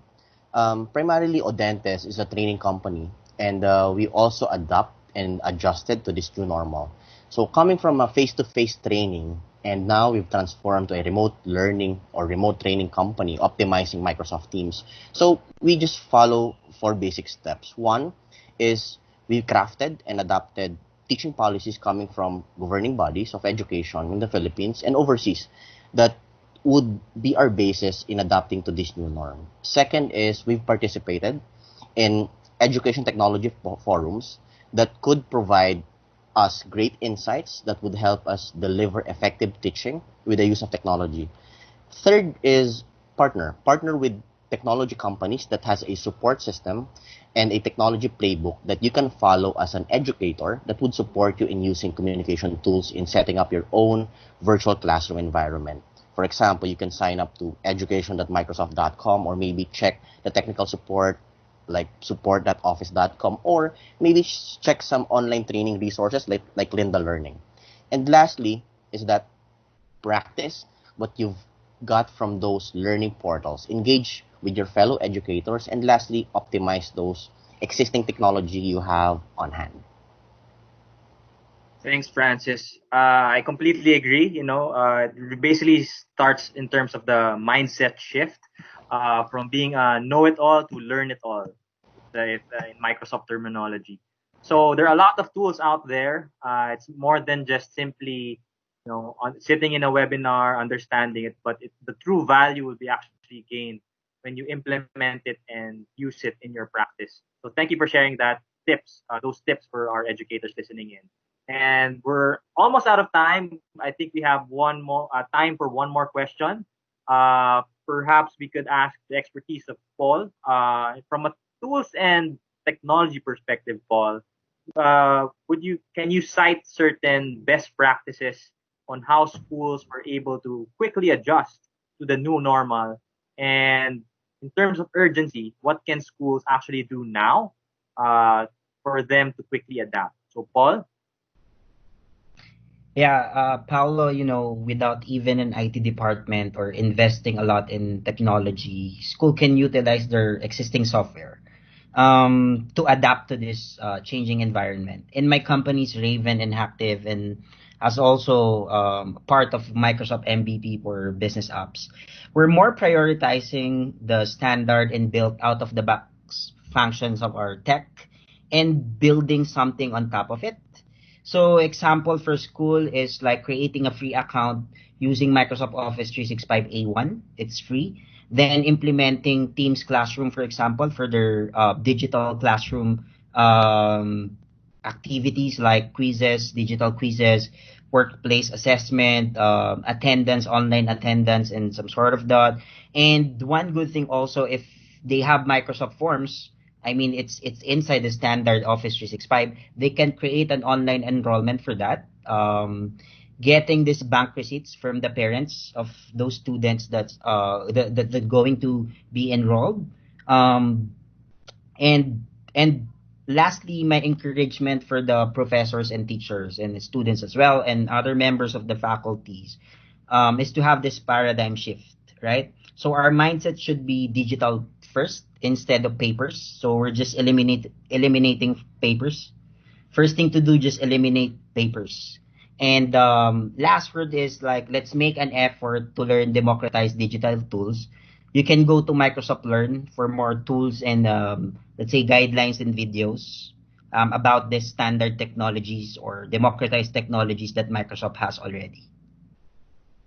Thanks, Paul, for sharing those best practices. I think the common misconception of most schools is that, for me to digitize my school operations, it's got to be expensive, capital expenditure would be high. But in fact, based on your example, Paul, there are low-cost, innovative ways to actually digitize certain processes, such as, as simple as using Microsoft Forms. So thank you for sharing, Paul. So I think we're out of time. I hope you guys enjoyed. I definitely learned a lot. We talked about a lot of topics from artificial intelligence, certifications, virtual classrooms, remote learning.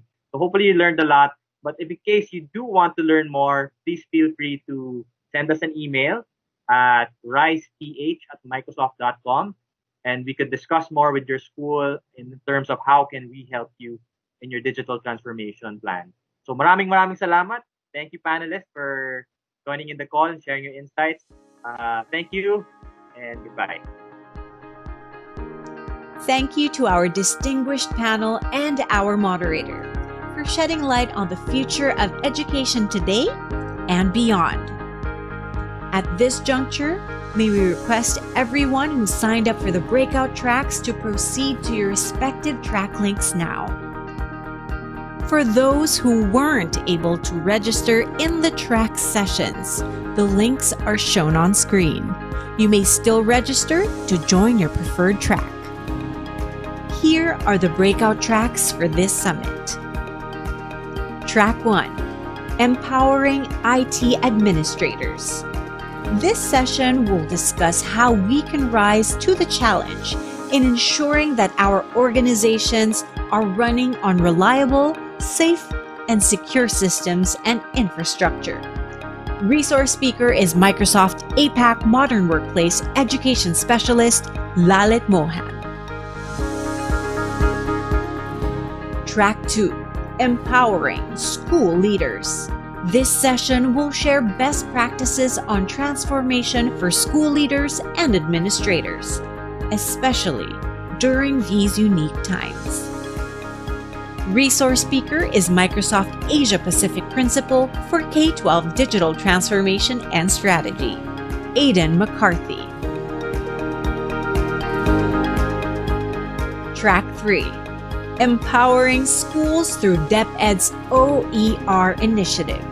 This session will share how to create and access content for learners DepEd's Digital Rise program through Open Education Resource Program via OneNote and DepEd Commons digital lessons.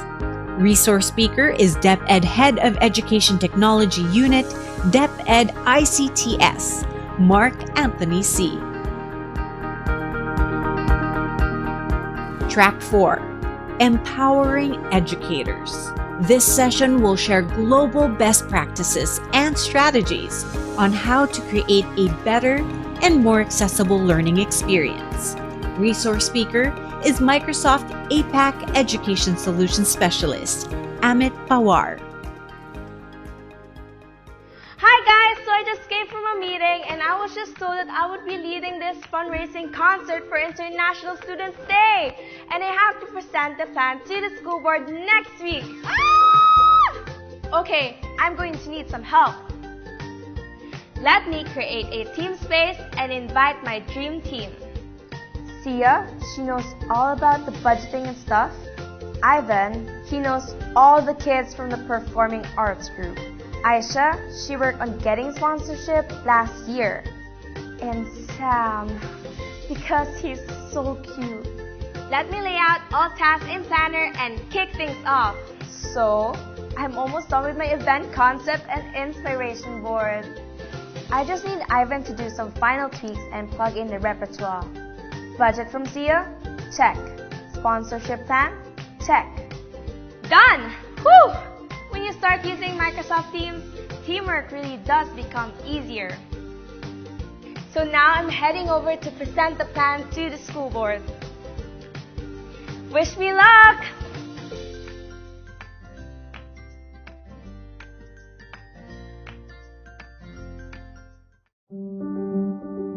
You're inspiring. Very welcoming. You're really patient with the other kids.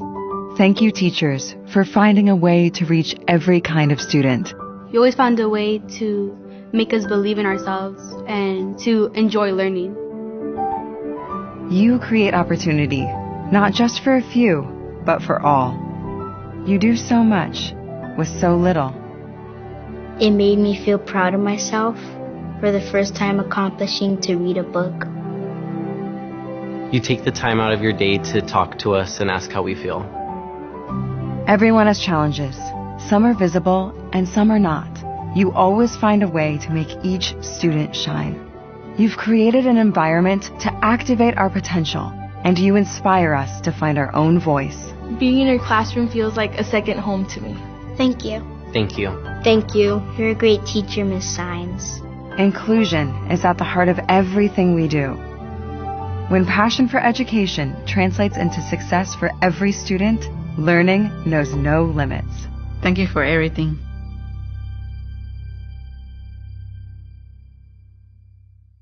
I love school. Cut. You're my favorite. Hi there. I'm Tammy. As a Microsoft Innovative Educator, I know the power of being part of a globally connected community of educators. You can too. Let me show you how. Begin by going to education.microsoft.com and signing in, or sign up if you haven't done so before. Once you have your profile set up, start by going to the Training tab and select Courses. Here you'll see carousels that showcase some of the most popular topics, a great way to explore your options before deep diving into a subject. If you prefer to create your own learning journey, just use the filter options to look for a specific tool or skills development. You can also click View All to browse everything. As you decide which courses to take, add them to your favorites. All your favorites will start appearing on your community homepage, making them super easy to find later. You can also favorite quick tips videos and resources. As you complete courses, you'll earn points, certificates, and badges. And once you've earned 1,000 points, you are officially a Microsoft Innovative Educator. And just like that, you can join this wonderful, vibrant community of educators.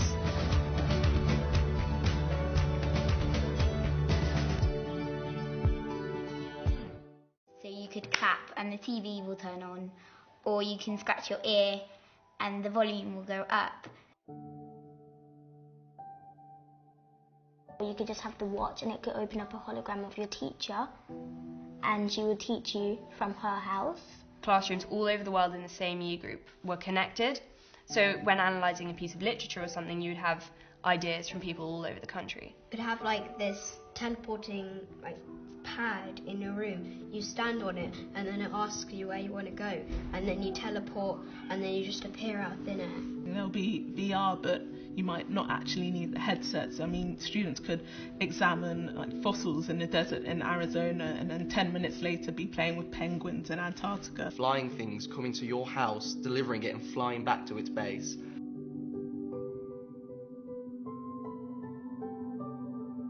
Instead of using a device, I think we might be wearing devices, things like mixed reality or augmented reality devices that we wear. Pupils might have their own individual bot to call upon to aid them in their work or to find some relevant sources of information. Imagine if we could bring Minecraft to life using VR. The thing that most excites me about technology is about inspiring students. Technology's changed so much since I was little that you don't really know where it's headed anymore. They keep coming up with something new and you're like, oh, never thought of that, that's useful.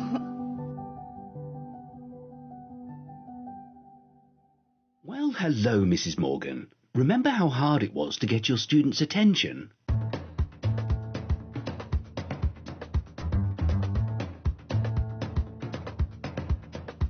Oh, Mr. Jeske, any explosive ideas?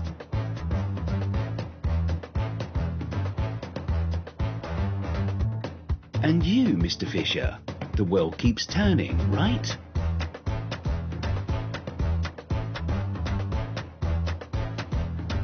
Okay, we're past all that, because now we have Microsoft Educator Center.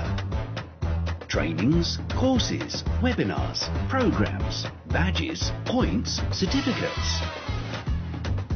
Join now and get yourself ready for the new school year. Teach your best.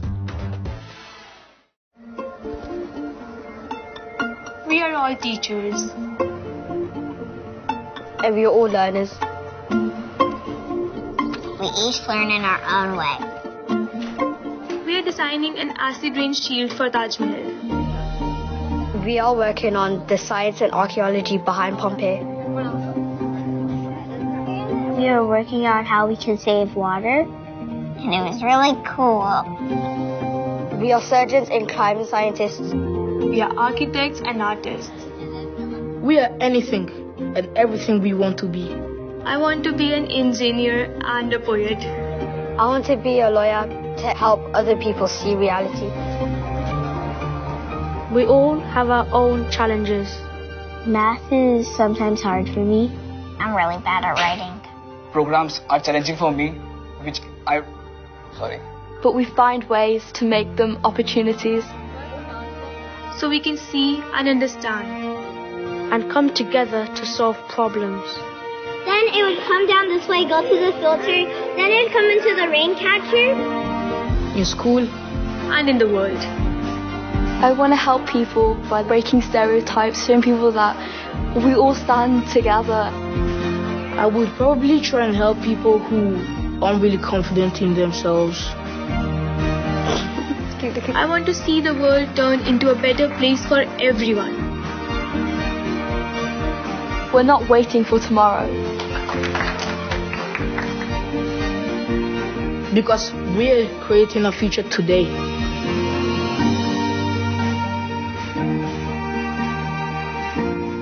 Hi, I'm Ruthie, an 8th grader. Educators out there, did you know you can support and moderate class discussion in Microsoft Teams for Education even when you and your student aren't in the same room? Let's get started. In Teams, sometimes it can be helpful to mute a student to keep class conversations focused. You can even mute more than one student. Go to the class Teams and select More Options, then select Manage Team.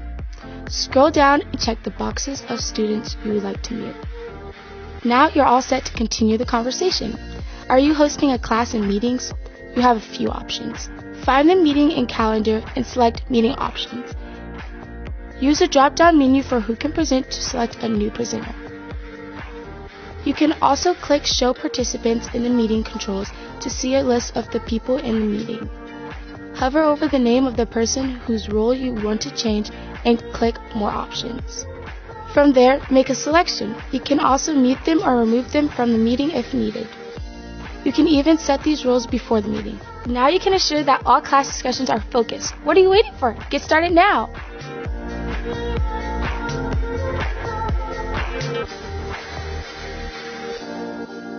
G'day everyone, I'm Mark. As a teacher and a former principal, now working with Microsoft Education, I know that mindfulness is key in the classroom. So I could just sit here with my eyes closed for 90 seconds. Good for me, not so interesting for you. Or I could show you how you can take mindfulness moments in your classroom in just 3 steps. Now, emotions can prime our physical selves to fight, flight, or freeze. Get your students to pay attention to their breathing. This can help them to focus and also to ready them for learning. Sense the flow of their breath, the rise and fall of their chest, the weight of their arms or the temperature around them. And you don't need to be sitting down with your eyes closed, you can do it anywhere. A tip for this would be to use that little clock on your computer. Take a minute. Breathe. Mindfulness is the opposite of mindlessness. Notice what you're doing. Tune into your senses. If you're eating, notice the colour, the texture, or the taste of the food. Draw attention to what is happening in the moment. Think about what's just finished. Think about what you're about to start. You can even set reminders for yourself across the day. Slow down that fast brain for deep learning. Now, when you practice gratitude, you become aware of what is making you happy or what you're grateful for in the moment, which supports this idea of being present. Now, some researchers even suggest you can literally rewire your brain through this simple process. Ask your students what are they grateful for every day. Keep a journal in OneNote or a video journal in Flipgrid. Mindfulness isn't difficult. The hard part is remembering to do it. What are you waiting for? Try it out today. Let us know what you're doing to be mindful in your classroom. Again, for those who weren't able to register in the track sessions, you may still do so using the links shown on screen. For our viewers on Facebook, you may also join your preferred breakout session. Just register through the track links shown on screen. Please be with us as we will have more discussions shortly after the breakout sessions.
Again, for those who weren't able to register in the track sessions, you may still do so using the links shown on screen. For our viewers on Facebook, you may also join your preferred breakout session. Just register through the track links shown on screen. Please be with us as we will have more discussions shortly after the breakout sessions.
Again, For those who weren't able to register in the track sessions, you may still do so using the links shown on screen.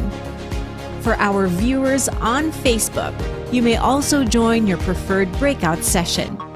Just register through the track links shown on screen. Please be with us as we will have more discussions shortly after the breakout sessions.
What is technology?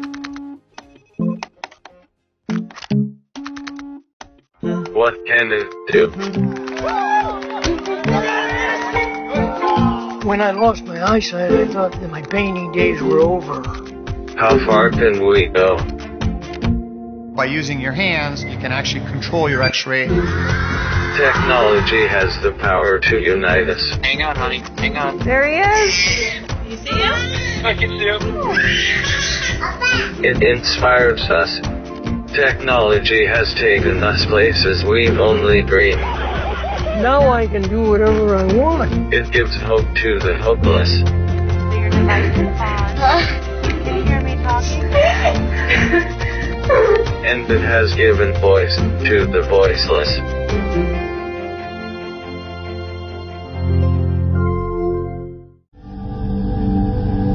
Where does inspiration come from?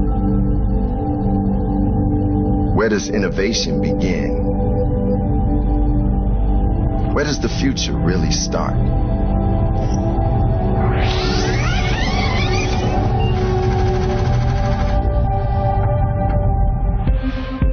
Our story began in a dorm room in 1975 on a strip of paper. And from there, a vision was born. We designed technology to build, technology to grow, technology to learn, explore, and create. And we turned a world of possibility into a world of reality. But no journey is without obstacles, and our challenges only encouraged us to go further.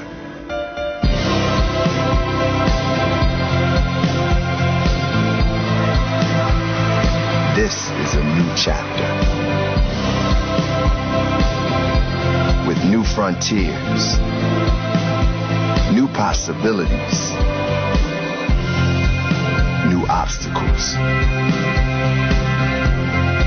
and a renewed passion and vision to face them all. It is our mission to empower every person and organization on the planet to achieve more.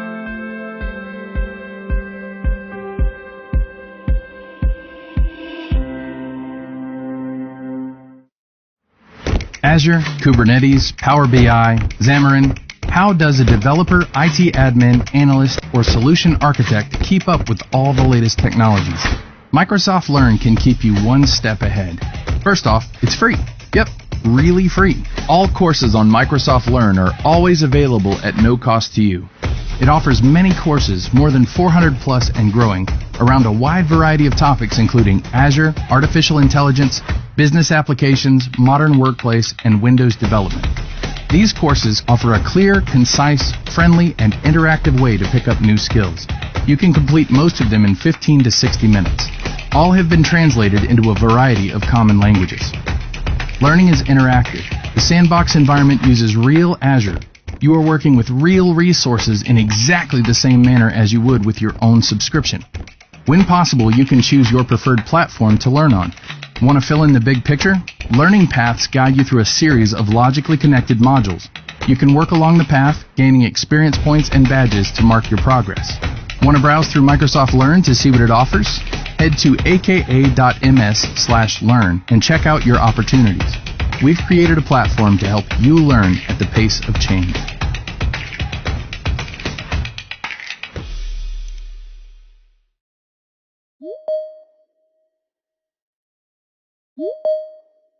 We are running our COVID-19 technology response on Teams. Teams has given us the possibility to continue to innovate, to continue business and to react and to decide action. Bringing up video visits and accomplishing 14,000 visits in a matter of a few weeks. L'Oréal since Thursday has decided to convert its facilities to produce hand sanitizer. I can bring them in. I can actually share my screen and show the x-rays. Completely agree. This is going to be a game changer for medicine. The university is not only teaching, is research, is building up projects, is creating culture. We care about keeping London safe, keeping the police service going. We're living on Teams. It's as simple as that. Hi guys, so I just came from a meeting and I was just told that I would be leading this fundraising concert for International Students Day. And I have to present the plan to the school board next week. Ah! Okay, I'm going to need some help. Let me create a team space and invite my dream team. Sia, she knows all about the budgeting and stuff. Ivan, he knows all the kids from the performing arts group. Aisha, she worked on getting sponsorship last year. And Sam, because he's so cute. Let me lay out all tasks in Planner and kick things off. So, I'm almost done with my event concept and inspiration board. I just need Ivan to do some final tweaks and plug in the repertoire. Budget from Sia? Check. Sponsorship plan? Check. Done! Whew! When you start using Microsoft Teams, teamwork really does become easier. So now I'm heading over to present the plan to the school board. Wish me luck!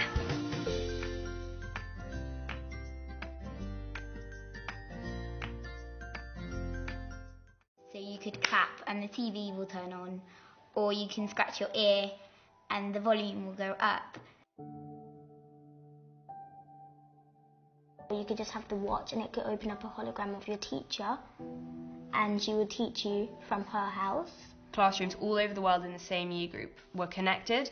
So when analysing a piece of literature or something, you'd have ideas from people all over the country. You could have like this teleporting pad in your room. You stand on it and then it asks you where you want to go, and then you teleport and then you just appear out of thin air. There'll be VR, but you might not actually need the headsets. I mean, students could examine fossils in the desert in Arizona and then 10 minutes later be playing with penguins in Antarctica. Flying things coming to your house, delivering it and flying back to its base.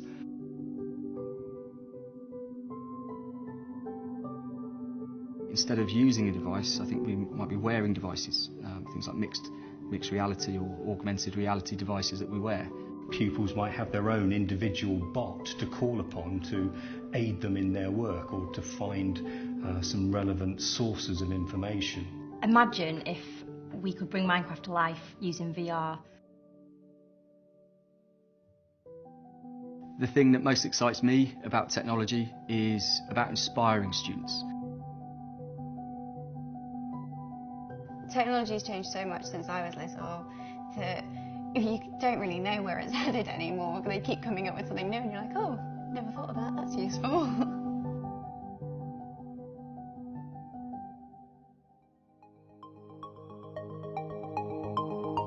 Again, for those who weren't able to register in the track sessions, you may still do so using the links shown on screen. For our viewers on Facebook, you may also join your preferred breakout session. Just register through the track links shown on screen. Please be with us as we will have more discussions shortly after the breakout sessions.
Again, for those who weren't able to register in the track sessions, you may still do so using the links shown on screen.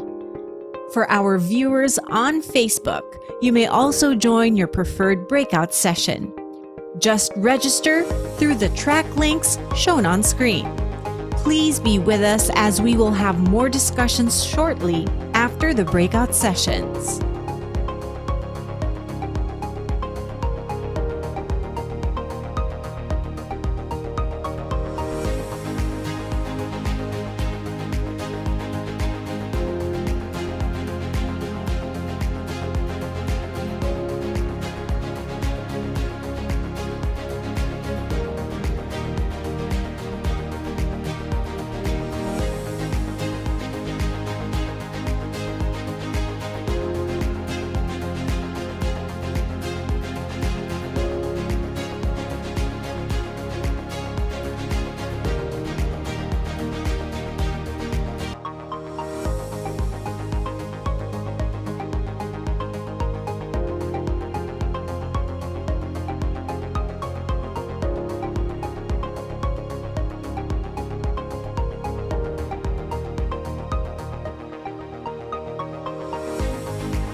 Again, for those who weren't able to register in the track sessions, you may still do so using the links shown on screen.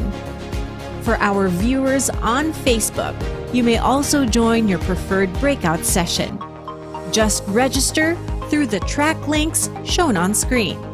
Please be with us as we will have more discussions shortly after the breakout sessions.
Usually 4 or 4:30 ako nagigising. 6:15 ng umaga yung klase ko, so maaga po talaga yung kailangan.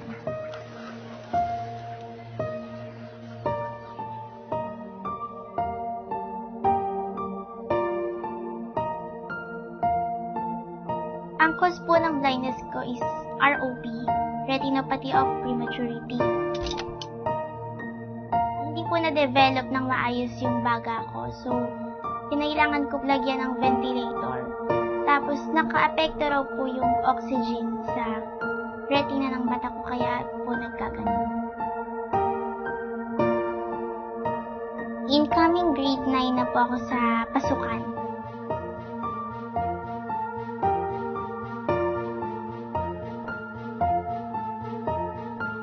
Actually, ako lang po yung blind sa section namin. So, sumasabay lang po ako sa kung anong ginagawa nila, kung may quiz or exam. Minsan, nagpapabasa ako sa mga klase ko, tapos binibrail ko po yung sagot. Minsan naman, pinapapunta nila ako sa SPED ko para yung SPED teacher dun yung magbabasa sa akin.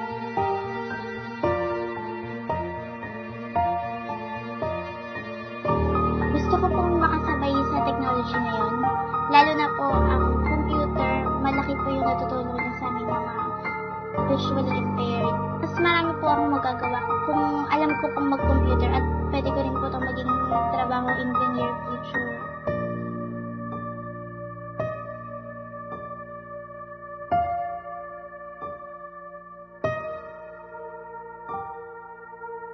So Achieve has been our partner for over 10 years now. We are working with them to support their digital literacy efforts for the blind and people with low vision. So from our end, we provide them the curriculum, we provide them the materials, specifically on productivity to help those individuals be more apt with what's happening in the digital world today. Noong 2014, simula na naging interested na ako sa mga bagay sa technology. Narrator. Toggle switch. Ngayon po, nag-aral ako ng ICS or Intro to Computer Science. May kinalaman po siya sa HTML, CSS, and Python programming. Achieve was officially started last 1994, just like a club or blind people who volunteer themselves to teach computers to other blind people. Between Achieve and Microsoft actually started 2008 when Atrieve received a cyber grant from Microsoft.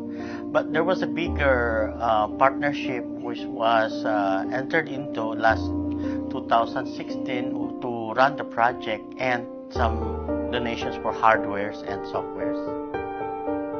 Currently, the courses being offered by Atrieve are the digital literacy training, wherein we teach Windows, MS Office like Word, window, blank document button, Excel, PowerPoint, Microsoft Access, and basic troubleshooting.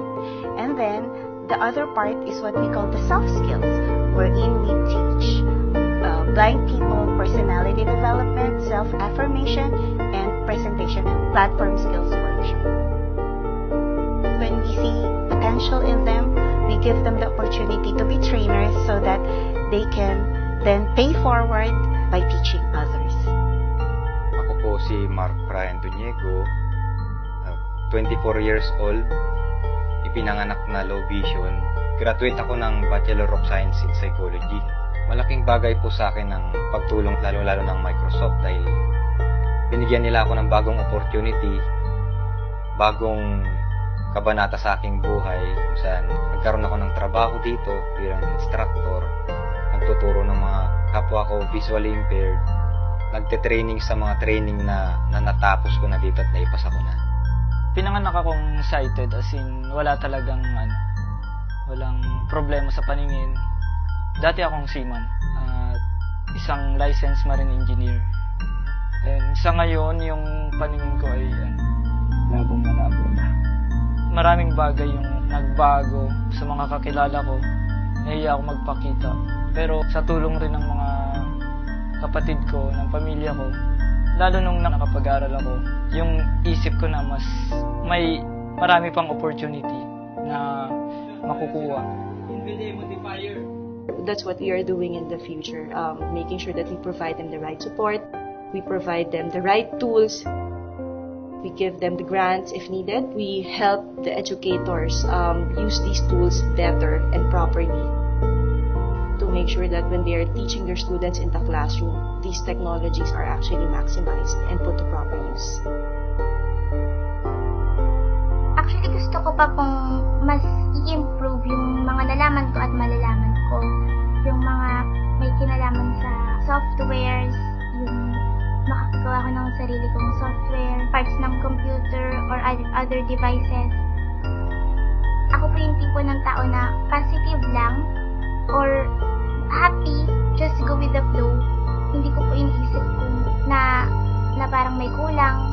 Kontento na po ako sa kung anong meron ako. Kaya kapag tinatanong ako kung anong gusto ko or kung anong pangarap ko, hindi ko lang siguro alam sa ngayon. Pero happy naman na po ako.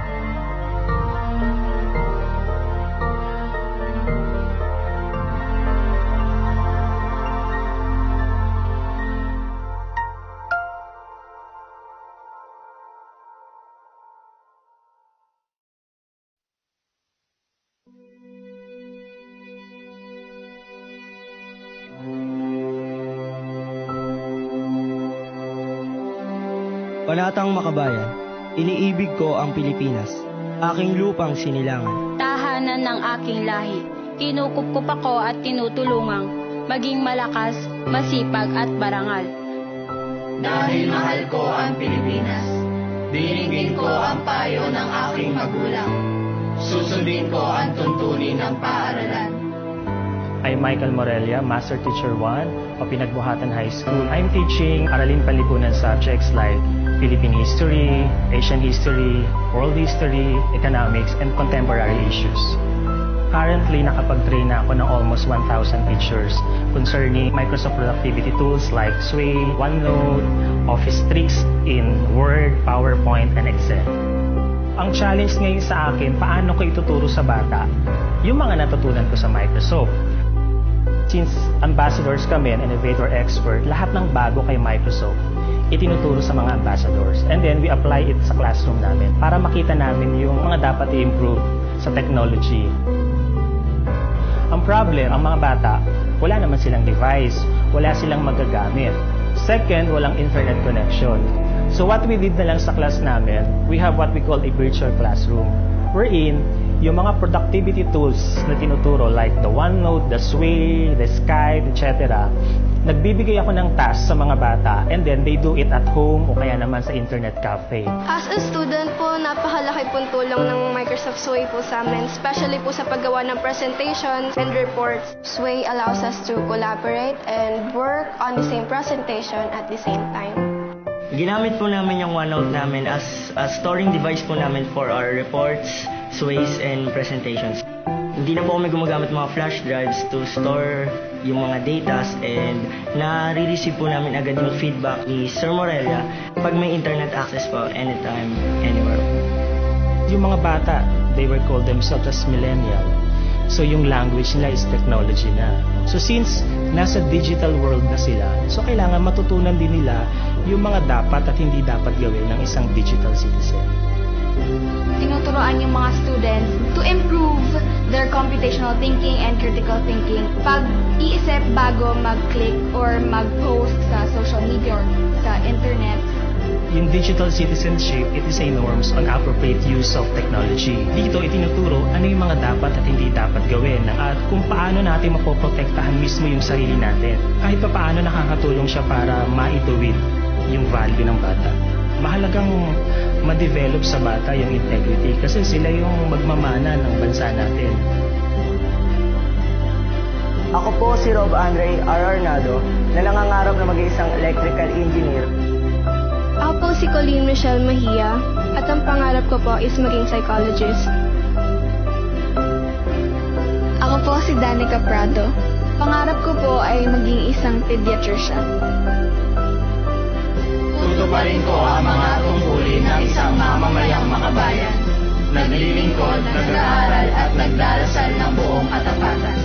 Iaalay ko ang aking buhay, pangarap, pagsisikap sa bansang Pilipinas.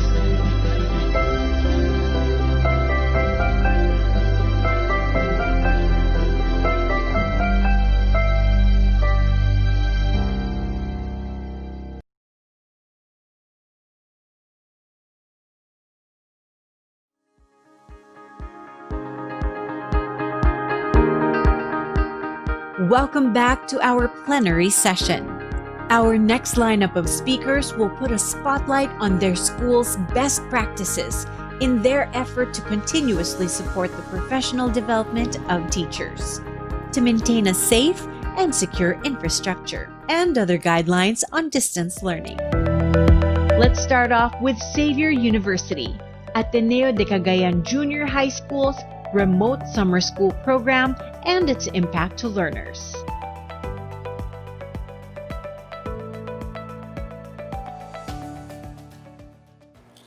Hello, good day to our Microsoft event viewers. We are grateful that we are able to share to our fellow educators our Xavier Ateneo Junior High School Summer School Distance Learning Program, which has deepened our understanding of our learners in online learning, as well as allowed us to kickstart a smooth transition to our flexible learning program in the upcoming school year 2020-2021.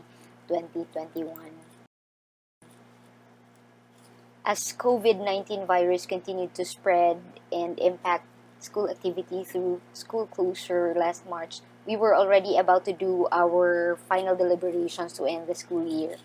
And as a Microsoft Showcase School, we are fortunate that all our teachers had their Office 365 accounts, so it was easier for us to transition to using Microsoft Teams.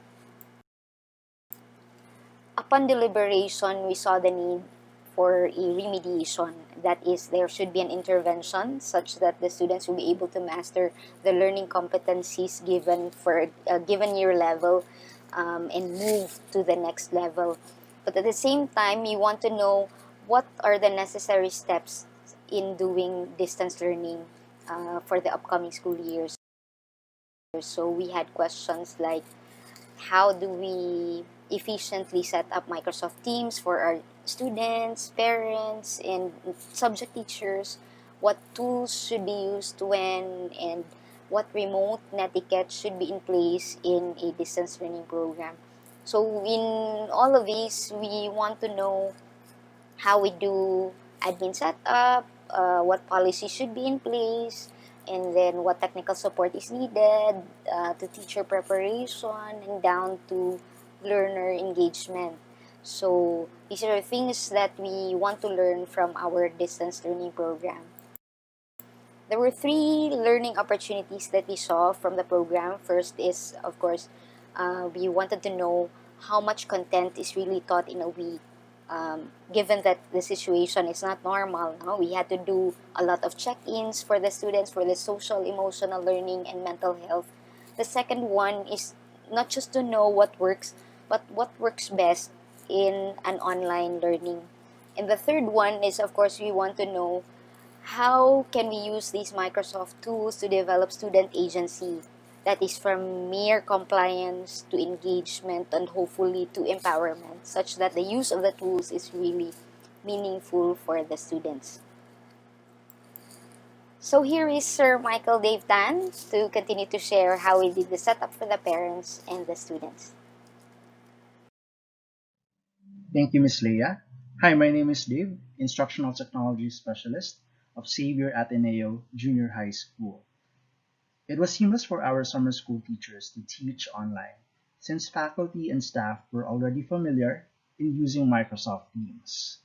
The platform, Microsoft Teams, became a venue for employees and teachers to continue to work remotely even in their respective homes after the declaration of the school shutdown by our university president. So while on quarantine, teachers attended both live and asynchronous sessions, training sessions, in Microsoft Teams in preparation for the summer school distance learning program. Part of the webinar was on how to efficiently use online edtech tools such as OneNote, Microsoft Forms, and Flipgrid. Although the one-week edtech crash course was swift, teachers were very much adaptable, and we saw actually the positive feedback from them, and they saw how these apps can be helpful for remote learning for their summer classes. Aside from preparing our summer school teachers, we also asked our parents to have their Microsoft Office 365 accounts for their children. So part of my task was really to email parents with their children's Microsoft 365 login details such as the username and temporary password upon term activation in enrollment. So part of the email which was sent to them was the step-by-step installation guide, and when the enrollment was done online, so as the deployment of student accounts. So there was also technical assistance given to students, parents, and teachers for those who are unfamiliar in navigating the application. This time, Sir Anito Librando, our school registrar, will now share more on how the summer distance learning program was implemented. Hello, I'm Anito from Xavier Ateneo Junior High School. Microsoft Teams has made our summer school distance learning program possible. With our passion and determination to reach out to our students who needed much academic help after the end of this school year, Microsoft Teams rose to the occasion as we brought together students and teachers into their different classes or teams. Each team you see is buzzing with students interacting with their teachers with pre-recorded PowerPoint lectures, Flipgrid activities, OneNote exercises, and so much more. As an administrator, interacting with students and teachers with Microsoft Teams is a breeze. You get to see how teachers are doing about their everyday activities with students. Teachers are able to upload files, come up with assignments for students to accomplish, where they can discuss and share rubrics, and also set fun quizzes with forms. I even get the chance to pop in the classes when teachers do their scheduled synchronous sessions with students. One amazing app you can use in Teams is Insight. Here you can actually see the digital activity of every student in class, their average grade, their on-time submission of assignments, time for feedback, and their communication activity. Students and teachers get the best of their learning through constant feedback. We have our students saying that they love their synchronous interaction, that they can't wait to be online the next day. Teachers are able to finally facilitate learning and be able to do blended learning and see the progress of their students' work with teams.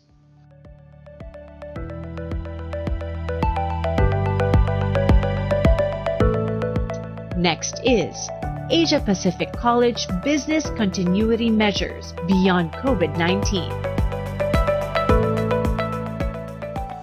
Hello, I'm Joan de la Cuesta, Executive Director for Academic Services of Asia Pacific College.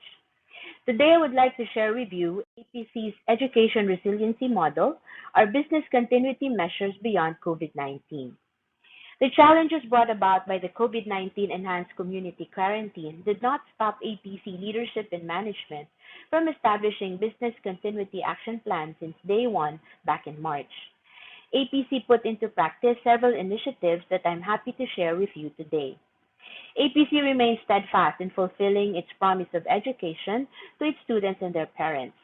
We draw our strength and resolve from the humanitarian acts of our partners in industry, inspiring stories of human endurance and dignity in crisis, the heroic acts of our first responders, and most of all, the hopes and aspirations of our students, parents, faculty, and administrators.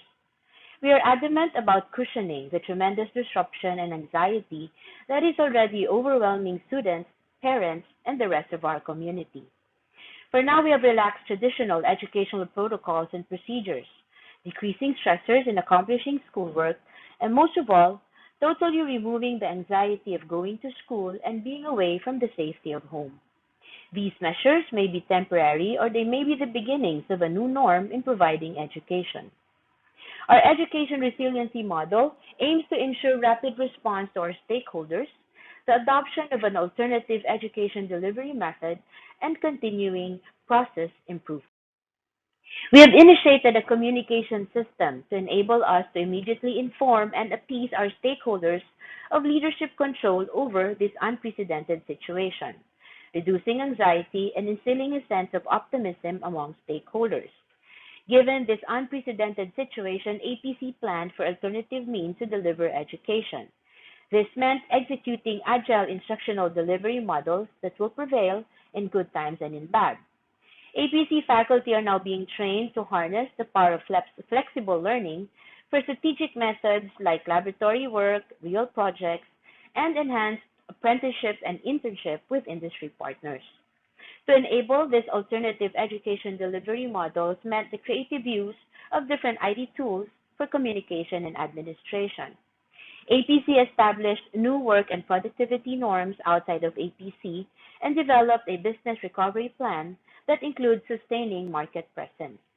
To enable the achievement of these goals and ensure education resiliency, APC's management team focused on the following areas. Communications and Command Center. The communications team, led by the APC president, includes a crisis manager and individuals who are assigned as links to the students, parents, faculty, and employees, and industry partners. The team is tasked to plan, develop, and implement the feedback system to immediately inform and appease APC stakeholders. The Command Center is tasked to perform validation of parents' addresses and contact numbers every term opening to enable continuing communication with parents as stakeholders. These are some of the reads made by the team to our stakeholders via electronic mail and postings in the APC website and official social media accounts. Academic Program Resiliency.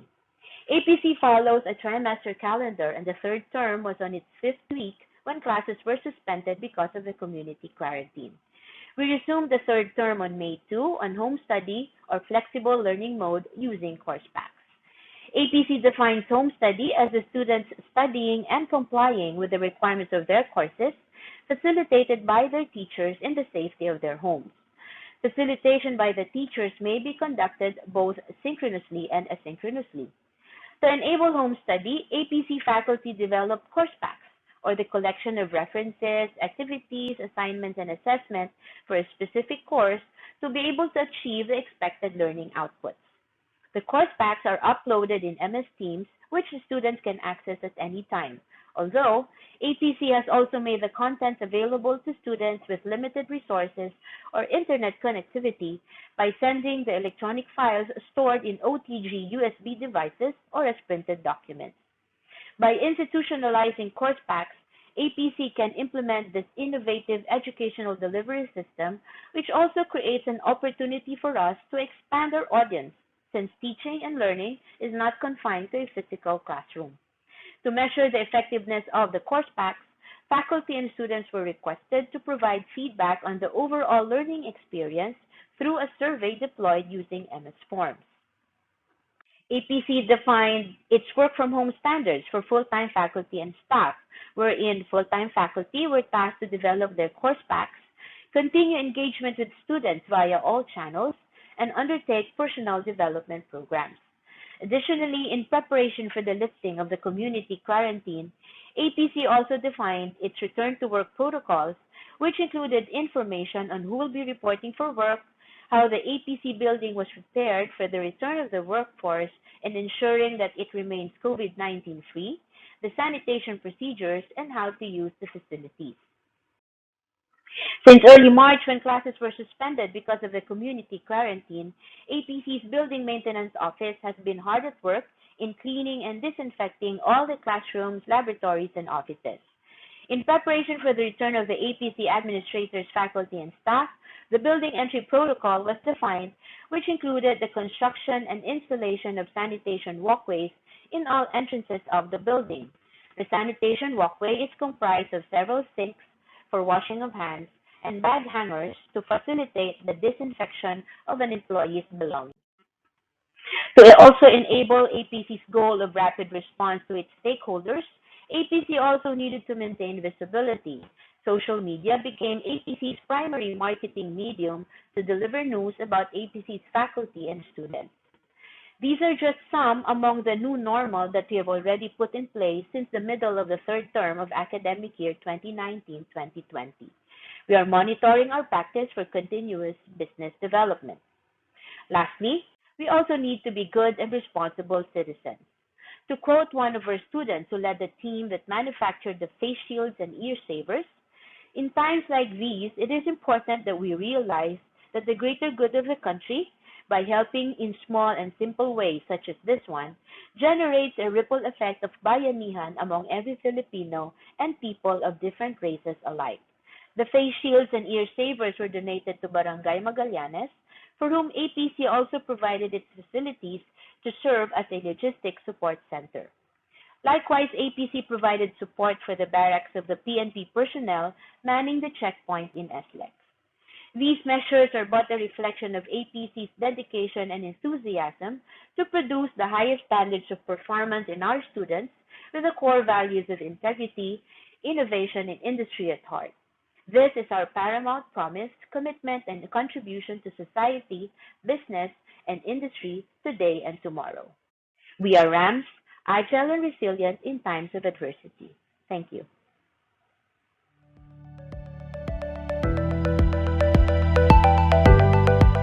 To talk about implementing effective teacher professional development programs is De La Salle University, Dasmariñas. Hello everyone, good day. My name is Paul Anthony Notorio, and presently I am the Director for Center for Innovative Learning Programs of De La Salle University, Dasmariñas. Today, it's my privilege to share to you the best practices that our university did since pandemic started to hit us and we have to resort to online learning and distance learning. Before anything else, I would like to give you an overview of our university and the office. So basically, DLSUD is a level 4 school according to PASCU, and we are the greenest campus in the in the Philippines, according to Green Metrics. And our learning management system is Neo LMS, and we rebranded that to Schoolbook. And of course, last but not the least, we are Microsoft Showcase School for I think about 4 years now. Okay, and we're proud of that. And the photo at the middle shows you the team. So there are 9 of us handling about 600 faculty and around 6,000 students. Okay, these 3 core services of our office. Basically, we're in charge of training, support, and monitoring for our learning management system and e-learning. Okay? And these services, we have to go through around 4 phases of our work. We have to change it 4 times based on the needs of the community. These are the 4 phases that I'm talking about. I like to call it the 4 A's, and these are the different stages or operations that we have to go through since March 10 when the classes were suspended. So it starts with the adjustment phase. In this phase, every one of us has to resort to being a technical support. There are literally many problems on accounts, log in, they cannot access, they cannot use certain tools. So we have to address them all. That's in coordination with other offices like the ICTZ as well. Okay. Then we have to resort to adaptation phase. This phase, we noticed that after several weeks, after around 2 weeks, almost no one is using our technical support. And to be more productive, we introduced our webinar here, okay, to equip them with new education technologies. Then after several weeks, we noticed that it's kind of too much for faculty to handle. We have to give them time to assimilate what they have learned. Hence, it's called the assimilation phase. Our training here is now more focused on the pedagogy. And this is also the stage where we started to monitor. Did they use what they have taught them? How effectively did they use the learning management system in our Office 365 tools? And last, of course, the stage that we are in right now is the acceptance phase. So this phase, everyone has actually requested, almost every department has requested for training. Okay, so almost everyone in the team has to become a trainer, realizing that this is the new normal, and they have to be equipped on how to deliver effectively an online class, especially for the next school year. Okay, so these are the 4 stages. And to give you a concrete example of this, we have here our support. Okay, these are example of our technical support. The green one is the support during the adjustment phase, and we decided to level it up during the adjustment phase. We utilize more social media, okay, and almost all the available technology tools for us at our disposal, so to address the needs of the community. Okay. This is the webinar series posters. Okay, we have during the adjustment phase, we have the almost daily webinar. Okay, and we shifted it to twice a week to give them more time, as I mentioned before, to give them more time to assimilate and apply what they have learned. Okay, these are examples of trainings that we did using Microsoft tools, especially being a Microsoft Showcase school. We had trainings on how to use Microsoft Teams. Okay, most of our webinars are actually hosted using Microsoft Teams. We also had sessions on how to use Flipgrid and even how to continue your professional development through Microsoft Educator Center. These are our trainings outside of our LMS and outside our Office 365 subscription. Yeah, you can see there the different technology tools. We also had training again on the pedagogies. You can see them in the slide. These are the webinars focused on the teaching pedagogy for e-learning.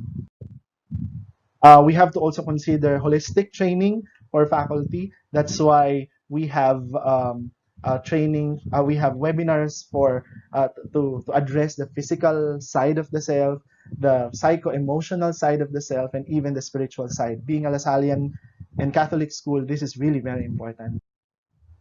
And of course, we partnered with different offices to showcase their services, and yeah, like the library, we have registrar, we partner with the admissions office and even the security office, which is in charge of also the clinic. Okay. This is one of the webinars that I really like to showcase the best practices of the different departments in the university, the different colleges. It's very inspiring to hear them talk and share how they rise up in the times. Okay. This is an example of monitoring functions. This is the monitoring for our learning management system. We score them based on how effectively they used, based on how many features they used in our learning management system. And this is an example of an overall monitoring report on how each of the utilization of our Office 365 subscription. So you can see that there's an increase of utilization in Microsoft Teams and even other Office 365 tools. So we also monitor this as well. Of course, thank you very much for allowing me to share in this virtual summit. Thank you very much. God bless us all and stay safe.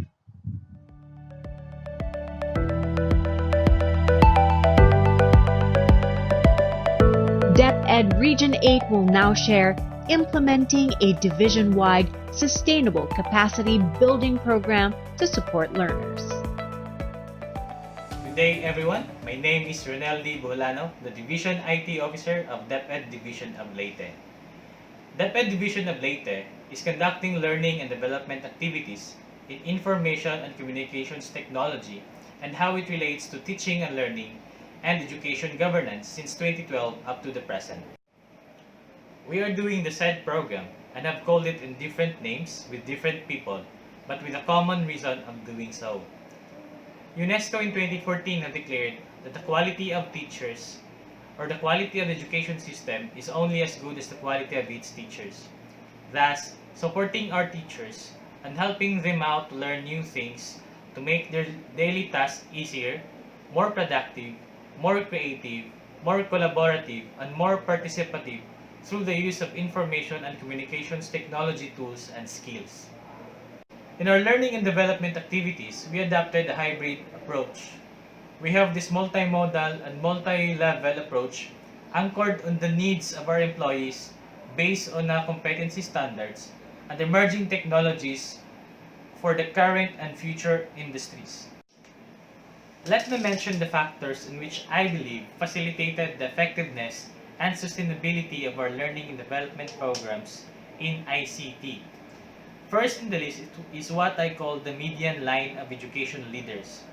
It is the support of leaders from both the top to bottom approach and a bottom-up approach of an organization system. From the start of the program, it is very important to take note that the program started from the grassroots or the result of teacher agency. Teachers in our school leading the way for their co-teachers to grow professionally as well. But this movement or revolution will find it hard to punch still without the support of top management and or top officials. That is why it is important to mention that without the support of the top management or the top officials, this program would have not been sustainable. That means with the movement and revolution from the leaders from the ground and from the top, all others in the middle will have nowhere to go but to join the revolution as well. Second factor would be on policy development. The Department of Education have released department orders and memoranda on the DepEd Computerization Program, ICT Learning Action Cells, and the Digital Rise initiatives, and all other ICT-related activities involving teaching and learning and education governance were supported by policies made by the Department of Education, both from DepEd Central Office, the regional offices, and the division offices as well. The National Education Academy of the Philippines also have released in partnership with DepEd policies involving the learning and development activities for all its employees. These policies have made sure that our learning and development activities in ICT in relation to education are legally supported through the department's mandate. Third, but I think this is the most important factor, is that we work independently in different units, either duo to many three-to-many or a team-to-many approach in our activities with our EdTech leaders in our division, but we are working in the same single goal of helping our teachers and employees to be more and do more. Fourth is by changing the face of the game one person at a time. It is quite hard to convince one teacher that technology can help them and is useful to them in their current work as teacher. Imagine convincing a teacher who happened to teach almost 30 years of her life without using a gadget, a laptop, or any modern technology in the classroom. Now, imagine to convince and teach more than 17,000 teachers in our division using limited resource, limited manpower, and limited time with an ever fast changing emerging technologies in our midst. How will we make sure that we maintain the balance of quantity versus quality? What specific skills do they need to learn versus what specific skills do they want to learn? This is how important we change the face of the game one person at a time, and hope that that person may share his or her new skill to others when needed. That is why paying it forward is the fifth factor. Paying it forward is a concept that allows us to multiply ourselves exponentially. One person may pass a specific skill to at least two persons, and that those two persons will also need to pass the acquired specific skill to at least two persons again. And then, the paying it forward concept goes on as a repetitive exponential process. The sixth and final factor would be partnership and co-ownership. The DepEd division of latest learning and development activities in ICT is not only about me trying to push something that I'd like done. No, instead, the learning and development activities in ICT in our division is a community of teachers trying to help one another to become better. It is a community of organization or institutions that love to see our teachers supported and constantly improve the quality of our teachers. Our school ICT coordinators, district ICT coordinators, school heads, school leaders, our teachers, and most especially our Microsoft Education ambassadors. Microsoft Education program who really took big part in conducting Adapt as School activities up and beyond what were required of them to complete the program. And even after graduation, our Microsoft Education ambassadors of Leyte never ceases to extend their help and services. Big thanks also to their immediate heads and to their families for letting us borrow them during those times. Looking back, we have estimated to have touched the lives of around 15,000 teachers with around 250,000 students directly or indirectly through our program by having been able to train teachers at least once to any of our learning and development activities involving ICT, be it in a division level, district level, or school level via ICT Learning Action Cells, and teachers applying what they have learned in their respective classes or daily tasks. And lastly, DepEd Region 11 will talk about pioneering DepEd's first virtual graduation.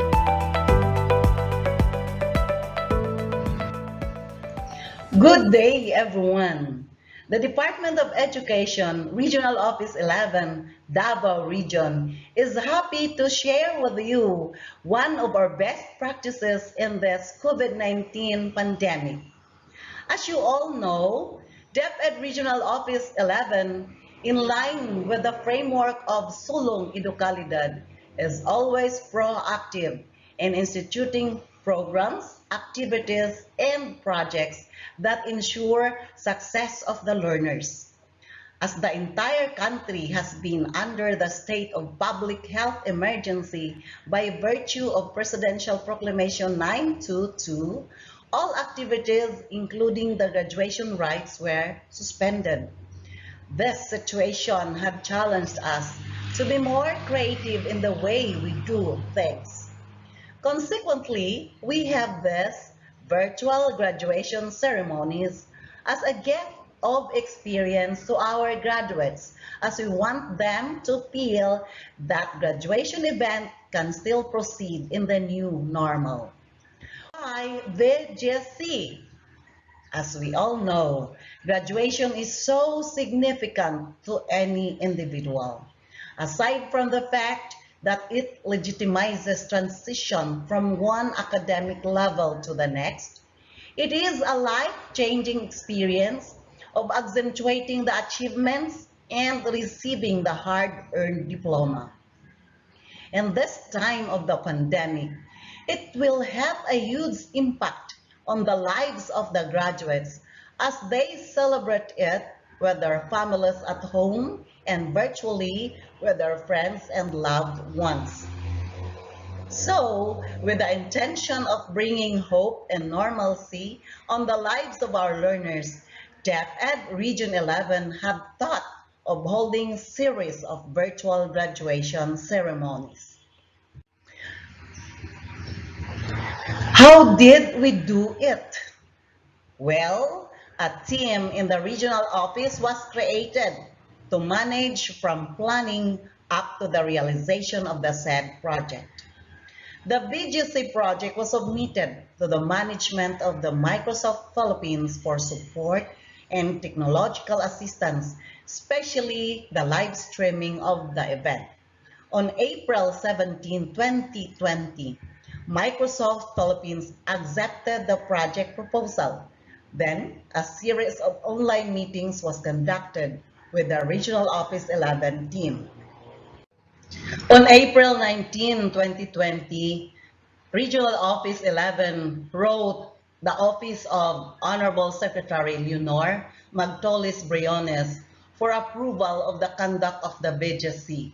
A rejoinder letter was sent the following day, manifesting that the BGC is in partnership with Microsoft Philippines. On the problem of connectivity, the Microsoft experts assured that even with a very minimal 50 peso electronic load, those learners and parents who don't have the internet connection can engage and participate in the event that can accommodate as many as 10,000 participants using their mobile phones. The regional team and the Microsoft Philippines experts conducted series of online meetings on April 27 and May 5 to discuss details and finalize the standard of the flow of the program. The important parts of the BGC are the following. First, prelude that serve as teaser. BGC proper that includes the processional, program prefatories, welcome greetings, presentation of candidates for graduation, acceptance and a confirmation, distribution of diplomas, certificates and awards, valedictory address, solidarity messages from guest speaker and DepEd officials, graduation song, announcement and recessional, and finally the postlude, which highlights all acknowledgement and credits. Aside from having the major parts, we also identified the specific persons involved per part, the scenarios in the virtual box, and the detailed instructions for the MCs and the event organizers as to the process of running the parts and the specific time allotted. An online regional MANCOM meeting followed, so to discuss about the details of the project. Eventually, the 11 schools division offices have identified the select schools to pilot the program. A regional memo was issued on April 29 for the said activity. Microsoft Philippines had suggested that the BGC be shown first in the 3 select schools, namely Cornelio S. Reta Senior Elementary School of Davao City Division, Ropara National High School of Daegu City Division, and Panabo City Senior High School of Panabo City Division. And so, on May 13, the BGC project was indeed piloted to help refine the uniform templates to be used in the subsequent BGCs of the select schools. Data on the name of select schools and the number of graduates were provided to the Microsoft Philippines. DepEd Regional Office 11 then communicated on April 27 to the Office of the Secretary and also the Office of Assistant Secretary Alberto T. Escobarte for their messages to the graduates that were embedded in the VGC template. Their messages were captured through a video format, and the video footages have truly made the event more interactive and meaningful via Microsoft Live Teams. May 7, Microsoft Philippines had conducted an orientation and meeting to all regional, division, and school information technology officers and school event organizers regarding the VGC to ensure that all details are captured and parameters of the show are followed. The region has 2 batches of the VGC. The first are the 3 pilot schools and the rest of the 35 schools. On May 11, the final template of the VGC was devolved by the Microsoft Philippines to the concerned schools through the regional ITO. The regional MANCO members, division, and school officials and participants were informed of the schedule of test runs to get substantive comments and feedback that are necessary for the refinement and adjustments of the VGC. The improved final version of the VGC template was provided by the Microsoft Philippines. The best practices of the 3 select schools were captured here as the emerging actions instituted by the schools. These form part of the synergy of the SDOs, schools, community stakeholders, and the service provider. In the preparation of the VGC in school, all have observed the safety measures and protocols. Finally, all our 38 schools have created many realities in the respective homes of our learners as they successfully staged the VGC as powered by Microsoft Philippines Live Teams. Likewise, speakers have shared their valuable thoughts and inspiration to the graduates and parents through the virtual podium. The VGC has paved the way for the confirmation of a total of 9,287 graduates with 4,427 boys and 4,860 girls. From the said total, 3,545 are grade 6 and 5,742 are grade 12. A quick video on the impact of the VGC will be shown after this presentation. I believe that the impact of the VGC to Davao region and to the rest of the viewers around the globe is enormous.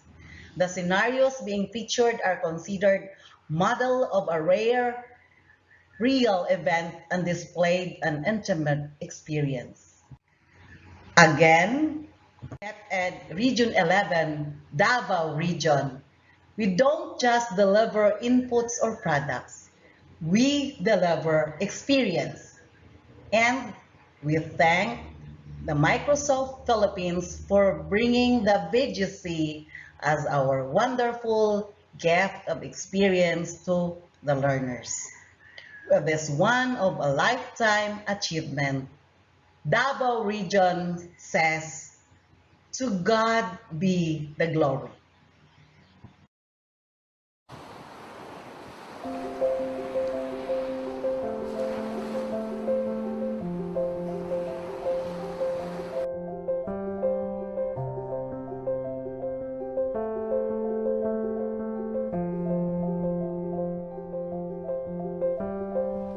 Nagsarang sukol ako na nakatalosin mga temanghod ko. Nagsarang sukol sa dako ang mga ama iban ina ko. Sukor to na graduate ako nga Mabini National High School, mambukon na ama iban niya ina ko. Ito daw ko mga kuan. Sila raman yung nagkukuhan kamo, magtidil kamo mga baon biyan. Sukran, graduate ako kay Tungod kuan na mo kamiskin na mo nag-graduate ako. Ban gusto ko ra ko ama ko iwan ina ko kay katalos tud nila kami. Kasaran ko tud sila. Ako si Dato Sidlak Abanesa, gaya ng Libodon, Mabini, Davao de Oro. Pasalamat ako sa mga magtutudlo na maimo yang mininan. Ilabi niyang principal o sa programa na matiwas ang maimo ang tatawag ng virtual graduation.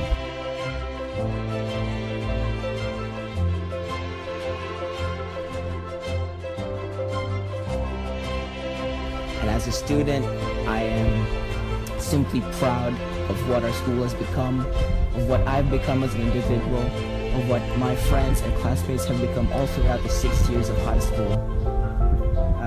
When it comes to realizations as a student while watching the virtual graduation, all I can say is there can never be an amount of measure that you can give to the amount of happiness that a student will feel once they are given an actual graduation ceremony.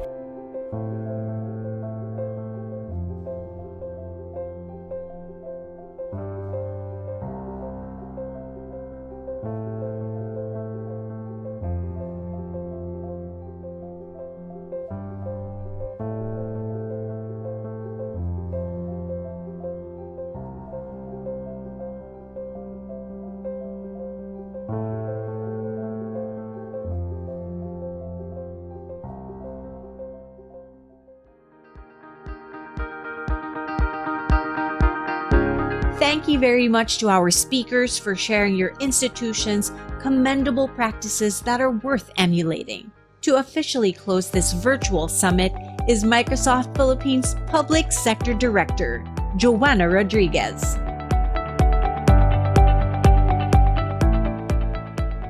Good afternoon, and thank you for the time that you have chosen to spend with Microsoft today for this RISE Filipinas Microsoft Educational Virtual Summit. We hope that the many sessions that you went through this morning has helped all of us reimagine education for the future, rising to the challenge of ensuring that our schools and education institutions run on secure and reliable infrastructure as more and more we envision ourselves really moving towards virtual classes. And more importantly, rising to the challenge to transform and innovate to effectively educate during these unprecedented times.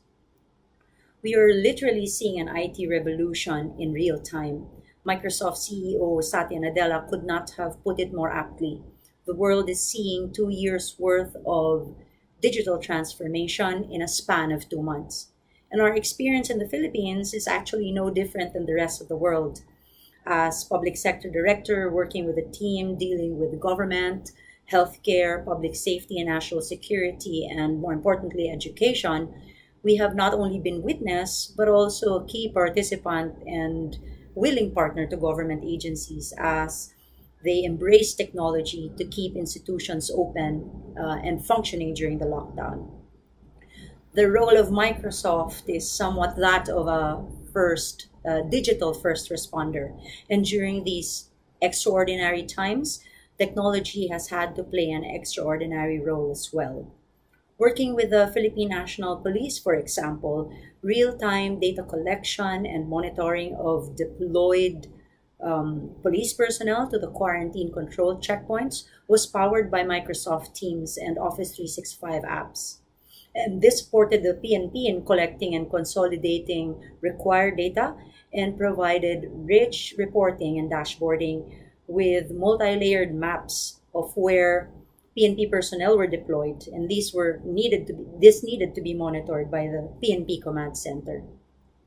Through the guidance of the Department of Finance, we worked with the Bureau of Internal Revenue and the Social Security System to create and host in a matter of days the Small Business Wage Subsidy application on Microsoft Azure Cloud Platform. And this was meant to mitigate the economic and livelihood impact on minimum wage workers that were affected by the lockdown. To date, we have helped enable the payouts for about 1 million Filipinos. In Supreme Court, virtual court capabilities are currently in operation, and as a direct result of Microsoft intervention and after the release of the Supreme Court circular in April 27, mandating the use of Microsoft Teams and Exchange Online for virtual hearings, first and second level courts around the country have conducted more than 7,000 video conferencing hearings and have in fact released about 22,000 persons denied of liberties from incarceration. These and the innovation that we have seen come out of the Department of Education, like running a national press conference on Microsoft Teams or a virtual graduation on our collaboration platform, are just some of the examples of how we see government embracing technology due to COVID-19. But as we emerge out of the ECQ and try to figure out how to function in the new normal, we actually continue to see technology addressing three objectives. First, it's protecting public health and providing data as basis for government decision making, ensuring that the deluge of information from all sources around the globe are honed to generate meaningful and actionable insights to support the right actions and interventions from government. Microsoft has in fact also created solutions being used as core to the delivery of health services. Azure Health Bots are being used by more than 1,500 health institutions around the world, and they removed the first layer of work to help determine whether COVID symptoms exists at the onset, even before a face-to-face interaction with a health worker may be required. Second, technology sustaining the economy and sustaining schools and teaching and sustaining government work. Our products like Microsoft Teams and Office 365 have been indispensable.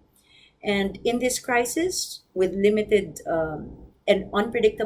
resources and unpredictable assets, getting the right resources to the right place at the right time is critical. Real-time communication and collaboration is key in optimizing limited resources of companies and industries and government itself. Finally, technology sustaining trust and protecting privacy and security and protecting against disinformation, as more and more we as a society will continue to rely on technology to transact with businesses, to receive services from government, to provide teaching and learning opportunities, and maintain human connection. Interestingly, if this COVID pandemic happened 10 to 15 years ago, it would be hard to imagine technology playing such a central role in sustaining economic activity in the same degree that we have observed it has today. And for the vast majority of education institutions, it's no longer even a question of whether students are going back to the physical classroom. The two choices now that we have is to decide whether everybody will be 100% remote or whether we're going to adopt a hybrid model. This is what our country manager, Andres Ortola, referred to as phygital this morning, a healthy balance between physically showing up at the schools, in the classrooms, or mixing it up with technology to deliver online teaching and learning capabilities. And if remote everything is the next big thing, we need to start thinking about this at scale. The COVID-19 lockdown has shined a spotlight on the problem that has been in front of us for so long. Students cannot engage in remote learning without a device, and the broadband gap is another big issue. Broadband is the new electricity in the 21st century, and government is realizing this. Thus, more and more stimulus money is actually flowing into the broadband gap. Finally, it's a skilling gap as well. And for the people in this summit who are in the business of bringing learning to people, it's a reminder of the new digital skills that we need to have to address the digital divide. Fundamental changes, especially on how we spend as a country, focusing more on healthcare and education, is something that we can expect.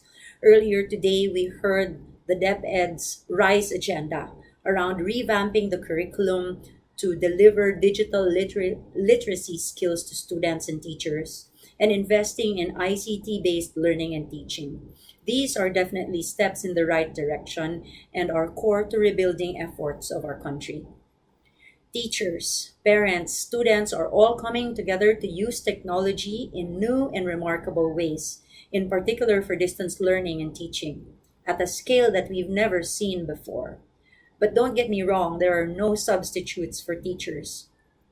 Teachers are valued members of the society, and this is because of the impact that you have on future generations and how these future talent will contribute to the competitive advantage of our country. How we support teachers and students in these unprecedented times is Microsoft's biggest mission now, providing the right technology sets while fostering a culture that is accessible to people in the screen as it may be face to face, as we can all expect that the culture of the classroom will definitely change. However, this digital revolution may have kickstarted for us in the Philippines, we see a transformation that is going to empower many different industries in the future. Let's not lose this momentum and this upward trend of technology adoption that we are on today. We look forward to our continued partnership with DepEd and our education institutions, our Microsoft ambassadors, and the teachers all over the country. And we welcome many more conversations with you to share experiences and best practices as we, together with your technology partners, shape Philippine education for the future. Thank you very much and enjoy the rest of the day. Thank you very much, Joanna. To wrap up this summit, let's take a look at the next steps and resources prepared by the Microsoft Education team. Great to see everyone engaged and connected, and I hope you learned from these sessions as much as we did. Reminding you all too that the live chat is still on. Feel free to send your questions. We'll do our very best to respond to you. And we will be sharing links to some resources, materials, and special announcements, so please wait for it. A technology-enabled learning and teaching environment supported by a reliable infrastructure, policies, and learner-centric programs are key to providing quality and accessible education for all. The team would like to express its gratitude to the Department of Education, our Microsoft Showcase schools, our learning and industry partners, our speakers, teachers, learners, and to all the movers and changers of this industry who continue to rise up to the challenge in making all of these things possible. Maraming salamat sa inyo at mabuhay kayo. Your superpower is to empower. Thank you so much everyone for attending Microsoft's Education Summit. We hope to see you again next year. Thank you. Rise up to the challenge and continue your professional development journey. Microsoft partnered with various organizations to create ISTE certified courses, ranging from technology to pedagogy. Simply make an account for free at education.microsoft.com. You can accumulate more points, badges, and certificates the more you use Microsoft Education Center.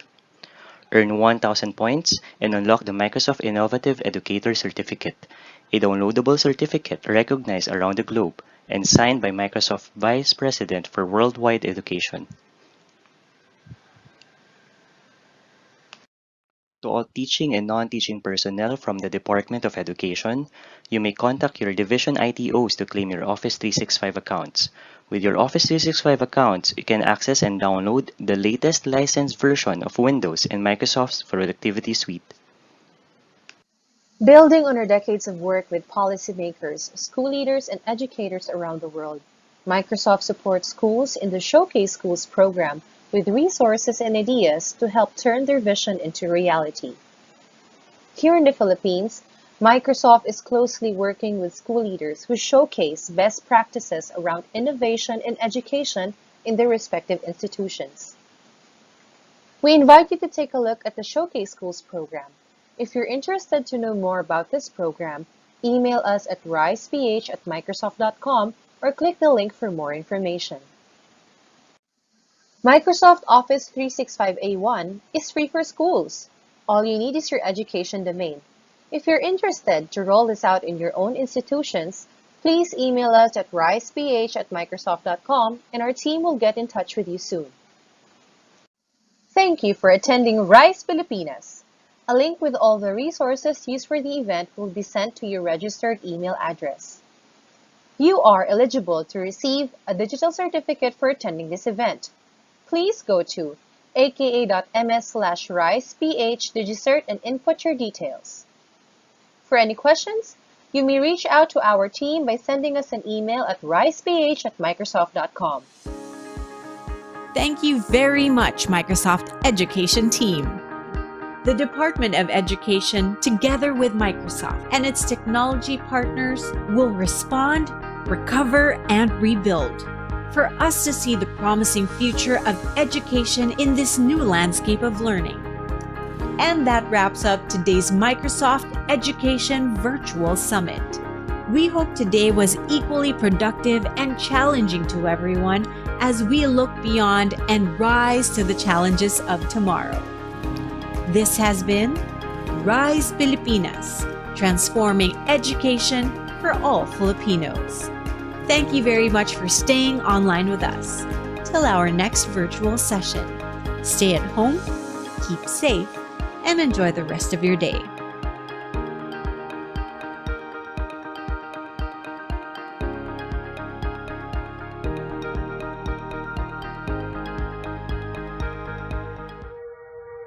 How do we empower every person and every organization on the planet to achieve more? It starts with one. One employee. One developer. One organization. From one employee to a team collaborating with another team. From one organization to their customers, to their customers' customers. Helping local communities, creating jobs, increasing productivity for the global economy. Our society. Our world. That's the impact. That's the impact. That's the impact each of us can have. That's our opportunity. 100,000 plus employees. 75 million organizations. 7 billion people on the planet. 100 to 75 to 7. To make every small business more productive. To make every large business more competitive. To make nonprofits more effective. To make government institutions more responsive. To expand access to education. To improve healthcare outcomes. And to amplify human ingenuity. When we empower every person and every organization on the planet to achieve more, we empower the world.